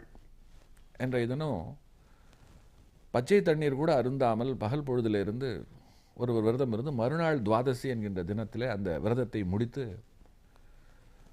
அன்றைக்கு துவாதசி அன்று நெல்லிக்காய் பச்சடி, அகத்திக்கீரை போன்ற குறிப்பிட்ட உணவு வகைகளை சாப்பிடுவது என்பது நம்மளை எல்லாம் மிகப்பெரிய ஆரோக்கியத்திற்கு வைத்து கொண்டிருக்கக்கூடிய, நம்மளை ஆரோக்கியத்திற்கு அழைத்து செல்லும் ஒரு செயல்பாடு. குறிப்பாக உடம்புல எப்பொழுதும் ஒரு இயக்கம் இருந்து கொண்டே இருக்கிறது. சாப்பிட்டு கொண்டே இருக்கிறோம், இரைப்பை செரித்து கொண்டே இருக்கிறது. இந்த இரைப்பை சுத்தம் செய்யவும், இது தூய்மை அடையவும், ரத்தம் சுத்தமாகவும், உடம்பில் நல்ல நலங்கள் விளையவும் தான் நாம் அதற்கு ஒரு ஓய்வு தருகின்ற விதமாக, விஞ்ஞானபூர்வமாக சொல்ல போனால் அதற்கு ஓய்வு தருகின்ற விதமாக நாம் மேற்கொள்வது தான் விரதம். அதே சமயம் இந்த விரதம் இருக்கிறதே, இதை தெய்வத்தின் பேரால், தெய்வ சிந்தனைகளின் பேரால் மேற்கொள்ளும் பொழுது உடல் என்பது கண்ணுக்கு புலனாகக்கூடியது, உள்ளம் என்பது புலன் ஆகாதது. ஆக இந்த இரண்டுமே ஒலி ஒளி என்கின்ற கலவையாக இருக்கிறது. இந்த ஒலி ஒளி இரண்டுமே ஏகாதசி திதி அன்று நலம் பெறுகிறது. அதாவது விரதம் இருக்கும் பொழுது நலம் பெறுகிறது. இந்த நாளிலே நம்முடைய உடம்பில் இருக்கக்கூடிய சுரப்பிகளிலே இருந்து வெளிப்படுகின்ற சுரப்பி நீர் இருக்கிறதே, அதற்கு சற்று விஷத்தன்மை உண்டு. இந்த விஷத்தன்மை உள்ள சுரப்பி நீர் வயிற்றிலே உணவு இருக்கும் பொழுது, உணவு செரிமானத்தோடு கலந்து இரத்தத்திலே கலக்கும் பொழுது அது ஆரோக்கிய கேடு. மறுநாள் துவாதசி அன்று இதே சுரப்பி நீர் அமிர்தத்தன்மையை அடைகிறது. அந்த அமிர்தத்தன்மை உள்ள சுரப்பி நீர் இருக்கிறதே, அது இரத்தத்திலே கலந்து உடம்பெங்கும் பயணிக்கும் பொழுது ஆரோக்கியம் ஏற்படுகிறது. அதே அந்த ஆரோக்கியத்தை பிடித்து வைத்துக் கொள்ள வேண்டும் என்பதற்காகத்தான் இந்த முதல் நாள் சுரப்பி நீர் இருக்கிறதே, அதனுடைய விஷத்தன்மையை முறிப்பதற்கு அகத்திக்கீரை, மறுநாள் துவாதசி என்று ஏற்படுகின்ற அமிர்தத்தன்மை இருக்கிறதே, அதை பிடித்து கொள்ள வேண்டும் என்பதற்காகத்தான் நெல்லிக்காய் பச்சடி. நெல்லிக்காய்க்கு இறுக பற்றி கொள்ளுகின்ற, பிடித்து கொள்ளுகின்ற தன்மை உண்டு. கட்டிடங்கள் கட்டும் பொழுது நெல்லிச்சாறை சேர்த்து கட்டுவார்கள். அது என்னன்னா உறுதியை அதிகம் தரும் என்பதனால். இப்படி இந்த ஏகாதசி திதிக்கு பின்னாலே சிந்திப்பதற்கு நிறைய, இது நான் சொன்ன அவ்வளவுமே மிக விஞ்ஞானபூர்வமான விஷயங்கள். புராண ரீதியாக இது ஒரு மிகப்பெரிய விஷயம். வைஷ்ணவர்கள் ஏகாதசி விரதத்தை ரொம்ப கடுமையாக அனுஷ்டிப்பார்கள். ஏகாதசி விரதத்தை ஒருவர் சிறு பிராயத்தில் இருந்து கடைபிடித்து வருகிறார் என்று சொன்னால், வயதான காலத்தில் அவருக்கு எந்த விதமான உபாதைகளும் இருக்காது. மிகுந்த ஆரோக்கியத்தோடு 90-95 வயதிலே கூட ஒரு சின்ன இளைஞனை போல நடமாட முடியும். எந்த நோய் என்பதே அவர்களை தாக்காது. அந்த அளவுக்கு எதிர்ப்பு சக்தி கொண்டவர்களாகலாம் இருப்பார்கள். நிறைய இதை உதாரணத்திற்கு பார்க்கலாம். அப்படிப்பட்ட ஏகாதசி சம்பந்தப்பட்ட ஒரு அனுபவத்தை தான் இன்றைக்கு பெரியவர் சார்பாக சிந்திக்க போகிறோம். பெரியவர் ஒரு ஊரில் முகாமிட்டிருக்கிறார். அங்கே ஒரு எலக்ட்ரீஷியன், அந்த எலக்ட்ரீஷியன் காலையில் இருந்து அந்த முகாமிட்டிருக்கக்கூடிய இடத்துல இருக்கக்கூடிய எலக்ட்ரிக்கல் சார்ந்த விஷயங்களை எல்லாம் செய்து கொண்டே இருக்கிறார். காலையில் வேலைக்கு வந்தவன் சாப்பிடக்கூட செல்லாமல் வேலைக்கு செல்வதை பார்த்துவிட்டு பெரியவர் அவர்கள் தன்னுடைய காரியதரிசியை அழைத்து அவனை சாப்பிட்டு வர சொல் என்று சொல்லுகிறார். இவரும் போய் சொல்லுகிறார், நீ போய் சாப்பிட்டுட்டு வேலை பாருப்பா, காத்தால இருந்து நீ இந்த இடத்த விட்டு போகாமல் வேலை பார்த்து கொண்டிருக்கிறாய் என்னும் பொழுது அவன் சொல்லுகிறான், இன்றைக்கு நான் சாப்பிட மாட்டேன் என்று சொன்ன உடனே அவர் ஆச்சரியமாக கேட்கிறார், ஏன் சாப்பிட மாட்டேன், என்ன விஷயம் என்று சொல்லும்போது, தெரியாதா இன்றைக்கு வைகுண்ட ஏகாதசி, ஏகாதசி எதென்று நான் சாப்பிடுவதில்லை என்று சொன்ன உடனே பெரியவர் போய், இந்த காரியதரிசி போய் பெரியவரிடம் விஷயத்தை சொல்லுகிறார். அந்த எலக்ட்ரீஷியன் என்று ஏகாதசி விரதம் இருக்கிறார், அதனால சாப்பிட மாட்டேன் என்கிறார் என்று சொன்ன உடனே அப்பொழுதுதான் பெரியவருக்கு அவன் விரதம் இருக்கிறான் என்கின்ற விஷயம் தெரிய வருகிறது. உடனே பரவாயில்லை, நாள் பூரா வேலை செய்யும் பொழுது களைப்பு ஏற்படும், உடம்புக்கு தெம்பு வேண்டும், அதனால் அவனை ஏதாவது திரவமாவது, அதாவது ஒரு டீ காப்பியாவது அருந்துவிட்டு வர சொல் என்று அவர் சொல்லுகிறார். பெரியவர் வந்து காஃபி சாப்பிட சொல்லுவாரா, டீ சாப்பிட சொல்லுவாரா என்றெல்லாம் கேட்கக்கூடாது. பெரியவர் ஒன்றை செய்ய சொல்லுகிறார் என்று சொன்னால் பல காரணம் கருதி, பல விளைவுகள் கருதித்தான் சொல்லுகிறார் என்று பொருள். இங்கேயும் அப்படித்தான் சொல்லுகிறார். இவரும் போய் அவனிடம், அப்பா நீ இன்றைக்கு உணவு இருந்தாவிட்டால் பரவாயில்லை, இங்கே வேலை பார்க்கும் பொழுது உனக்கு எதுவும் ஆகிடக்கூடாது, அதனால் ஒரு டீ காஃபியாவது சாப்பிட்டுட்டு வா என்று சொன்ன உடனே அவன் சொல்லுகிறான், பச்சை தண்ணீர் கூட அருந்தாமல் நான் வந்து விரதம் இருக்கிறேன். இன்றல்ல, ஒவ்வொரு ஏகாதசிக்கும் இப்படித்தான் இருக்கிறேன். நான் மகாராஷ்டிராவிலிருந்து வந்தவன்.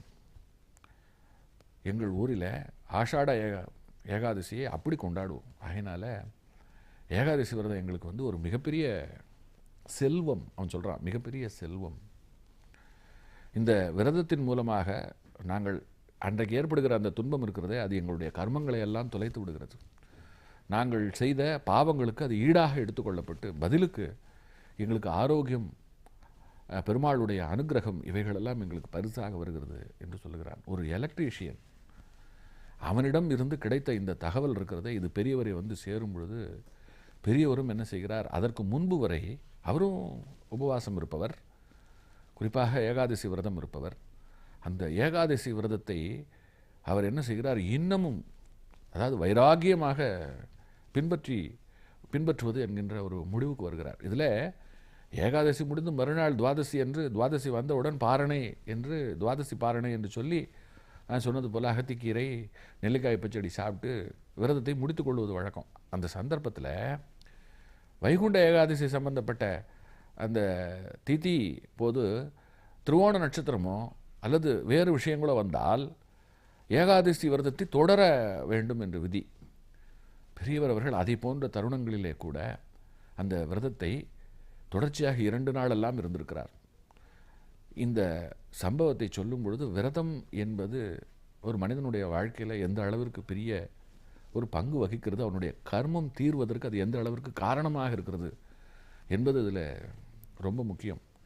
எப்படி ஏகாதசி விரதம் வந்து ரொம்ப முக்கியம், அதே போல் கந்தசஷ்டி விரதமும் வந்து ஒரு மிக முக்கிய பங்கை வந்து ஆன்மீக வாழ்க்கையில் வகிக்கிறது.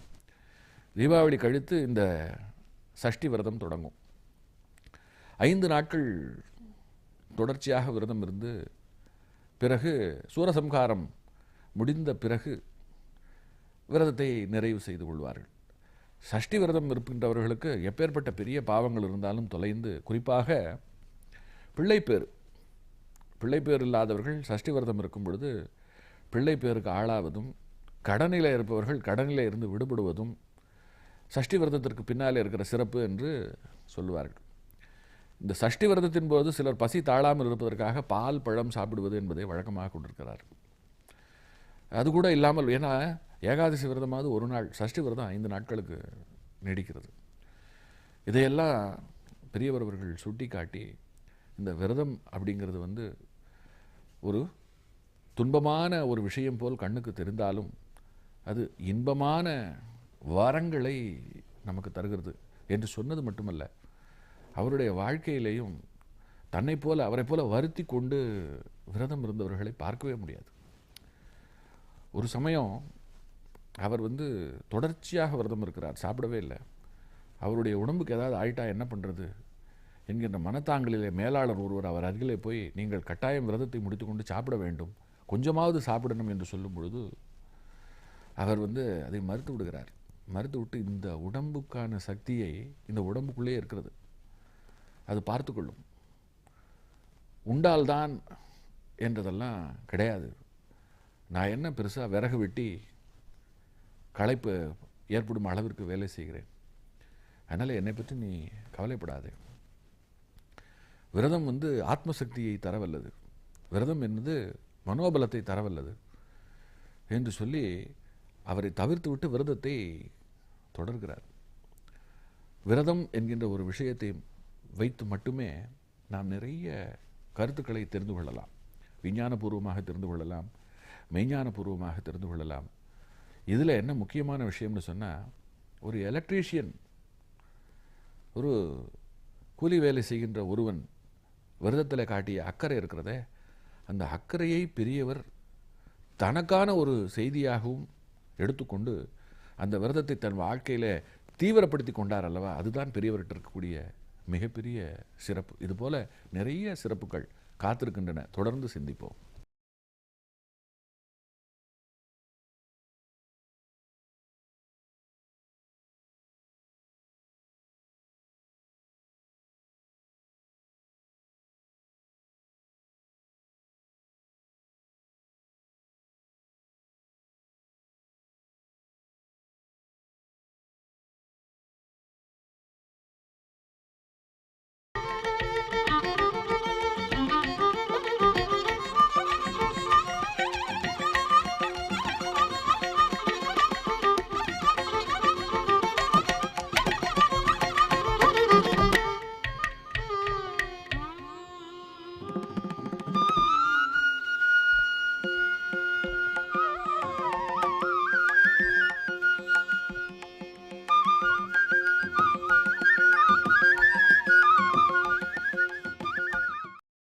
பொதிகை தொலைக்காட்சி நேயர் பெருமக்களுக்கு என்னுடைய அன்பு வணக்கம்.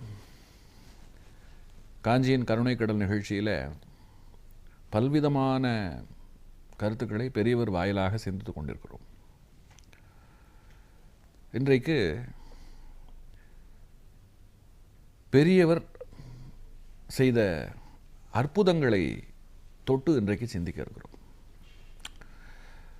நமக்கு அது அற்புதம், ஆனால் அவரை கேட்டால் அப்படியெல்லாம் ஒன்றுமே இல்லை என்பது போல பார்ப்பார், சிரிப்பார்.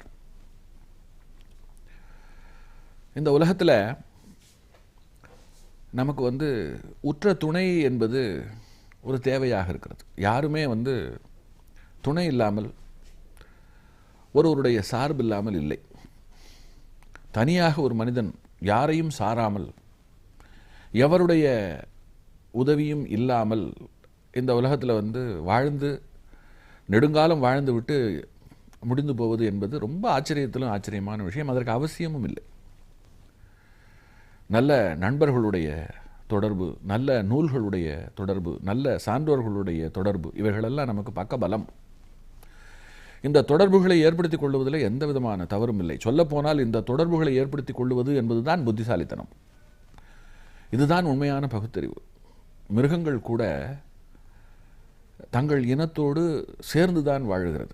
நீங்கள் வானத்தில் மாலை நேரங்களிலே பார்த்தால் பறவைகள் கூட்டமாக போய் கொண்டிருக்கும். அதில் ஒரு பறவை பிரிந்து சற்று திசை மாறும் பொழுது மற்ற அத்தனை பறவைகளும் அந்த பறவையை பின்தொடரும். ரொம்ப ஆச்சரியமாக இருக்கும். தேனீக்கள், ஒரு ராணி தேனி இருக்கிற இடத்துல அத்தனை தேனீக்களும் உட்கார்ந்து கொள்ளும். காக்கை எங்கிருந்தாலும் தன்னுடைய கூட்டத்தோடு போய் ஒன்றாக சேர்ந்து தான் உணவு உண்ணும். இப்படி மிருகங்கள், பட்சிகள், பறவைகள் இவைகளெல்லாம் கூட துணை சார்ந்து இந்த உலகத்தில் வாழும் பொழுது மனிதன் துணை சார்ந்து வாழ்வதில் எந்த விதமான தவறும் கிடையாது. இந்த துணையில் நல்ல குருநாதருடைய துணை என்பது இருக்கிறதே, அது ஒரு உன்னதமான விஷயம். எனக்கு ஒரு குருநாதர் பக்கத்துணையாக இருக்கிறார். அவர் என்னை என்னுடைய வாழ்க்கையிலே நான் தவறு செய்யாமல் தவறுகளின் பக்கம் சென்று விடாதபடி பாதுகாக்கிறார். என்னுடைய மனசுக்குள்ளே இருக்கக்கூடிய இருளை எல்லாம் போக்குகின்றவராக இருக்கிறார். எனக்குள்ளே ஒரு ஞான ஒளியை ஏற்படுத்தி என் மனம் பதட்டப்படும் பொழுது, என் மனம் கவலைப்படும் பொழுது அவர் எனக்கு மிக பக்கத்துணையாக இருந்து அவைகளையெல்லாம் போக்கி எனக்கு மனச்சாந்தியையும் மகிழ்ச்சியையும் தருகிறவராக இருக்கிறார் என்றால் அப்படிப்பட்ட குருநாதருடைய தொடர்பு கிடைப்பதற்கு நாம் கொடுத்து வைத்திருக்க வேண்டும். அப்படிப்பட்ட குருநாதர்களுடைய தொடர்பை நாம் உருவாக்கி கொள்ள வேண்டும், வளர்த்து கொள்ள வேண்டும். தேடி அடைதல் என்று சொல்வார்கள், அதே போல் நாம் தேடி அடைய வேண்டும். அந்த வகையில் ஒரு அன்பருக்கு ஏற்பட்ட ஒரு நல்ல அனுபவத்தை இன்றைக்கு சிந்திக்கப் போகிறோம். ஆல் இந்தியா ரேடியோவிலே பணியாற்றிய அன்பர் ஒருவர் மகா பெரியவரை தன்னுடைய ஞான குருவாக மட்டுமல்ல, கண்கண்ட தெய்வமாக கருதுகின்றவர். இவர் ஒரு முறை தன்னுடைய வீட்டை பூட்டி கொண்டு வெளியூருக்கு செல்ல வேண்டிய ஒரு அவசியம் ஏற்பட்டது. அப்படி இவர் வெளியூருக்கு செல்ல நேரிட்ட சந்தர்ப்பத்தில் அவர் வசித்த பகுதியில் பெரிய அளவிலே திருட்டுக்கள் நடந்து கொண்டிருந்தன. அதாவது கண் முழித்து கொண்டிருக்கும் பொழுதே திருடி கொண்டு போகின்றவர்கள் அப்பொழுது நிறைய இருந்தார்கள். இன்றைக்கும் நாம் ஜாக்கிரதையாக இல்லை என்று சொன்னால் நம் பொருட்கள் களவு போவது என்பது மிக சாதாரணமான ஒரு காலகட்டத்திலே தான் இன்றைக்கு நாம் வாழ்ந்து கொண்டிருக்கிறோம். ரயிலிலே பயணம் செய்கின்றவர்கள் இன்றைக்கு தங்களுடைய பெட்டிகளை எல்லாம் சங்கிலியிலே கட்டி கொண்டு சாவியை இடுப்பிலே வைத்துக்கொண்டு தூங்குகின்ற ஒரு நிலை. அப்படியே அந்த சங்கிலியை அறுத்துவிட்டு பெட்டியை தூக்கி கொண்டு சென்று விடுகிறார்கள். இன்றைக்கு களவு என்பது ஒரு மிக மலிந்த ஒரு விஷயமாக இருக்கிறது. இன்றைக்கு தானா எல்லா காலத்திலும் கள்வர்கள் இருந்திருக்கிறார்கள். ஒரு பக்கம் உழைத்து பிழைப்பவர்கள் என்று சொன்னால் மறுபக்கம் திருடி பிழைப்பவர்கள் என்பவர்களையும் இந்த காலம் பார்த்து கொண்டு தான் இருக்கிறது. இதில் ஒரு பழமொழி வேறு, காப்பான் பெரிதா கள்ளன் பெரிதா என்றால் கள்ளன் தான் பெரியவன். ஏன்னா காப்பவனுக்கு ஒரே வழி, ஆனால் கள்ளனுக்கு பல வழி என்று இந்த பழமொழியை தொட்டு நாம் தான் மிக அதிக ஜாக்கிரதையாக இருக்க வேண்டும் என்று சொல்லுகின்றவர்கள் எல்லாம் இருக்கிறார்கள். இவரும் என்ன செய்கிறார், இப்படி திருட்டு போகிறதே, வீட்டில் விலை உயர்ந்த பொருட்கள் எல்லாம் இருக்கிறது, எப்படி பூட்டி விட்டு ஒரு நாள் என்றால் கூட பரவாயில்லை, ஒரு வாரம் ஊருக்கு போய்விட்டு வர வேண்டும், ஆனால் போகாமலும் இருக்க முடியாது, என்ன செய்யலாம் எனும் பொழுது இவருக்கு வேறு வழி தெரியல. இவருக்குள்ளே இறுதியில் குருநாதரிடம் முறையிடுவது என்று பெரியவரை சிந்திக்கிறார்.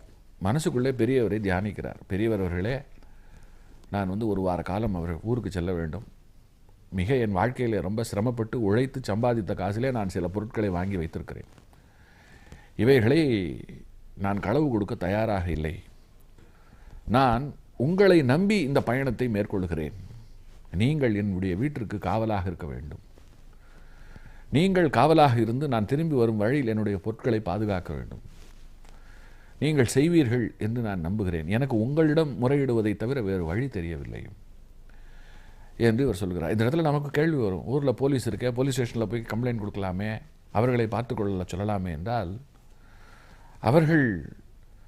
அவர்களே இன்றைக்கு பல திருடர்களை பிடிக்க முடியாமல் அவர்களுக்கே கடுக்காய் கொடுக்கிற பல திருடர்களை எல்லாம் நாம் இன்றைக்கு பார்க்கிறோம். சொல்லலாம், அவர்களும் நாம் பார்த்துக்கொள்வோம் என்று சொல்லலாம், சொல்லக்கூடும். அதற்காக ஒரு போலீஸ்காரர் வீட்டு வாசலில் 24 மணி நேரம் உட்கார்ந்திருப்பது சாத்தியமில்லை. ஒரு முறை வேண்டுமானால் பாரா வந்து விட்டு போகலாம். அதனால் இதை போன்ற நேரங்களிலே ஒன்று வீட்டிலே ஆளை வைத்து விட்டு செல்ல வேண்டும், பூட்டி விட்டு செல்வதாக இருந்தால் நாம் நம்பிக்கை அடிப்படையில் தான் போயாக வேண்டும், ஒரு வழியே இல்லை. இவர் மனசுக்குள்ளே பெரியவரை காவல் வைத்து விட்டு பயணம் மேற்கொள்கிறார். ஒரு வாரம் முடிந்து திரும்ப வருகிறார். திரும்ப வீட்டு கதவை திறந்தால் அதிர்ச்சி காத்திருக்கிறது. எல்லா விதமான பொருட்களும் சூறையாடப்பட்டு வீட்டுக்குள்ளே பொருட்கள் கிடக்கின்றன. பீரோ திறந்து கிடக்கிறது. பீரோவில் இருந்த வெள்ளி பாத்திரம், பட்டுப்புடவை எல்லாம் தரையில் இறைந்து கிடக்கிறது. மேஜை நாற்காலி எல்லாம் கவிழ்ந்து கிடக்கிறது. சமையல் கட்டிலே பாத்திரங்கள் உருண்டு கிடக்கின்றன. மொத்தத்தில் திருடன் வீட்டுக்குள்ளே சூறையாடின ஒரு விஷயம் இருக்கிறதே, அது பளிச்சென்று கண்ணுக்கு தெரிகிறது. பதறி போய் ஒவ்வொன்றாக எடுத்து வைக்கிறார். பிறகுதான் தெரிகிறது, ஒரு விஷயம், ஒரு பொருள் கூட களவு போகவில்லை. பீரோவில் இருந்த அத்தனை வெள்ளி பாத்திரமும் கீழே கிடக்கிறது. எடுத்து வைத்தவுடன் எல்லா பாத்திரமும் இருப்பது தெரிந்து விடுகிறது. அதே போல் நகைகள், அதே போல் பணம், அதே போல் பட்டு துணி, மற்ற பொருட்கள் எல்லாமே எதுவும் களவு போகவில்லை. ஆனால் சூறைக்காற்றிலே தெரித்து விழுந்ததை போல கீழே கிடக்கிறது. பீரோ திறந்திருக்கிறது என்றாலே திருடன் வந்திருக்கிறான், நடந்திருக்கிறது என்று பொருள்.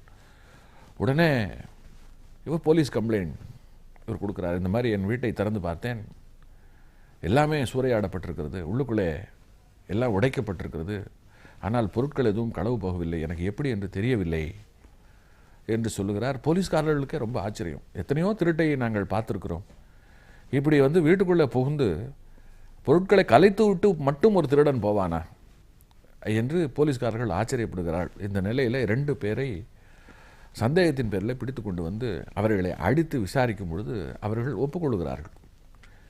நாங்கள் இந்த வீட்டிற்கு திருட போனோம், அதை மறுக்கவே முடியாது. திருடி கொண்டிருக்கும் பொழுது நாங்கள் கதவையெல்லாம் பூட்டி விட்டோம். பூட்டி விட்டு உள்ளுக்குள்ளே நாங்கள் திருடி கொண்டிருக்கும் பொழுது திடீரென்று எங்கள் முதுகின் மேலே ஒரு குச்சியாலே அடி விழுந்தது. திரும்பி பார்த்தால் ஒரு கிழவர் கையிலே கோலோடு நின்று கொண்டிருந்தார். அவர் அடித்த அடி இருக்கிறதே, அடே அப்பா, தோற்றத்திலே தான் அவர் கிழவர், ஆனால் அவர் எங்களை அடிக்கவும் எங்களால் தாங்க முடியவில்லை. நாங்கள் அத்தனை சாமான்களையும் போட்டது போல் போட்டுவிட்டு அந்த வீட்டை விட்டு ஓடிவிட்டோம் என்று அவர்கள் சொல்லுகின்றனர். போலீஸாருக்கு ஒரே ஆச்சரியம். அவ்வளவு தூரத்திற்கு திருடச் சென்றவர்களுக்கு அந்த பொருளை, அந்த கிழவரை எப்படி சமாளிக்க முடியவில்லை என்று அவரால் புரிந்து கொள்ள முடியவில்லை. கிழவரை தள்ளிவிட்டு அல்லது கிழவரை கட்டி போட்டுவிட்டு அந்த திருடர்கள் எடுத்து சென்றிருக்கலாம். ஆனால் இவரால் புரிந்து கொள்ள முடியவில்லை. அப்பொழுது பெரியவருடைய படம் அந்த திருடர்கள் கண்ணிலே படுகிறது. அவர்கள் அந்த படத்தை காட்டி சொல்கிறார்கள், இந்த கிழவர் தான் எங்களை அன்றைக்கு தாக்கினார், நாங்கள் அதை அப்படியே போட்டுவிட்டு போனோம், ஒவ்வொரு அடியும் சாதாரண அடி அல்ல, இனி எங்கள் வாழ்க்கையில் நாங்கள் எங்கேயுமே திருட போக மாட்டோம், அந்த ஒவ்வொரு அடியும் எங்களுக்கு எத்தனையோ விஷயத்தை புரிய வைத்து விட்டது என்று அவர்கள் சொல்லுகின்றனர். அவர்கள் அந்த படத்தை காட்டி சொன்ன மாத்திரத்தில் அந்த ஆல் இந்தியா ரேடியோவில் பணியாற்றிய அன்பர் இருக்கிறாரே, அவருக்கு ஒரே புல்லரிப்பு. அவர் போலீஸாரிடம் சொல்லுகிறார், நான் மகா பெரியவருடைய பக்தன், அவரிடம் பிரார்த்தனை செய்து கொண்டேன், என்னுடைய வீட்டை நான் உங்கள் காவலுக்கு வைத்து விட்டு போகிறேன் என்று. என்னுடைய பிரார்த்தனையை இங்கிருந்த நிலையிலேயே அங்கிருந்து அவர் செவிமடுத்தவராக என்னுடைய வீட்டை காவல் காத்து அவர் ரட்சித்திருக்கிறார் என்பது எனக்கு தெரிகிறது. என்னை மட்டும் ரட்சிக்கவில்லை, இந்த திருடர்களையும் அவர் ரட்சித்திருக்கிறார். இவர்கள் நாங்கள் இனி எந்த காலத்திலும் திருடமாட்டோம் என்று சொல்லுவதை கேட்கும் பொழுது எனக்கு மிக மகிழ்ச்சியாக இருக்கிறது.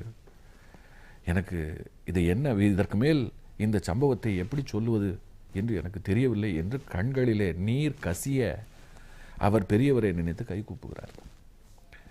இந்த சம்பவம், கடவுளிடம் நாம் பிரார்த்தனை செய்து கொள்வோம், கடவுள் அனுகிரகம் செய்வார் என்பது தெரியும். கடவுளுக்கு இணையாக ஒரு மகான் நாம் எங்கோ நினைக்க அந்த எண்ணம் அவருக்கு சென்று சேர்ந்து, இதற்காக அவர் இருந்த இடத்தை விட்டு கையிலே கழியோடு வந்து விட்டார் என்று பொருள் அல்ல. ஆனால் தன்னை நம்பி ஒரு பக்தன் ஒரு பிரார்த்தனை செய்துவிட்டு போயிருக்கிறான். அவனுடைய பிரார்த்தனையை நாம் காப்பாற்ற வேண்டும். திருட்டு போன்ற சம்பவங்கள் இருக்கிறதே, இவைகள் நிகழாமல் தடுக்க வேண்டும் என்கின்ற அந்த நல்ல எண்ணம், அதன் பேரில் அவர் காட்டிய அந்த தீரம் இருக்கிறதே, அதை பார்க்கும் பொழுது இதெல்லாம் சித்த புருஷர்களுக்கு தான் சாத்தியம். சித்தர்கள் தான் ஒரு இடத்துல இருக்கும் பொழுது இன்னொரு இடத்திலே தோன்றுவார்கள். ஆனால் பெரியவரிடம் சென்று கேட்டால், நான் இல்லை அப்பா, உண்மையிலேயே யாராவது ஒரு கிழவன் அப்படி நடந்திருக்கலாம், அவன் என்னை போல் இருக்கலாம், நீ கிரெடிட்டை எனக்கு கொடுக்குற என்று தான் சொல்லுவார். இந்த விஷயத்தை பெரியவரிடம் சொன்னபொழுது அவர் அப்படித்தான் சொன்னாரா. இதுதான் உண்மையிலேயே பெரியவருடைய பெரும் சிறப்பு. அதாவது செயற்கரிய செயல்களை செய்துவிட்டு அதற்கும் தனக்கும் எந்த விதமான சம்பந்தமும் இல்லை என்பது போல தன்னை ஒரு மையத்தில் வைத்து கொள்வது என்பது இருக்கிறதே, அது பெரியவரை தவிர வேறு யாருக்குமே வராது. இதை போல ஒரு அனுபவமா, 2 அனுபவமா, இன்னும் நிறைய சிலிர்ப்பூட்டக்கூடிய அனுபவங்கள். தொடர்ந்து சிந்திப்போம்.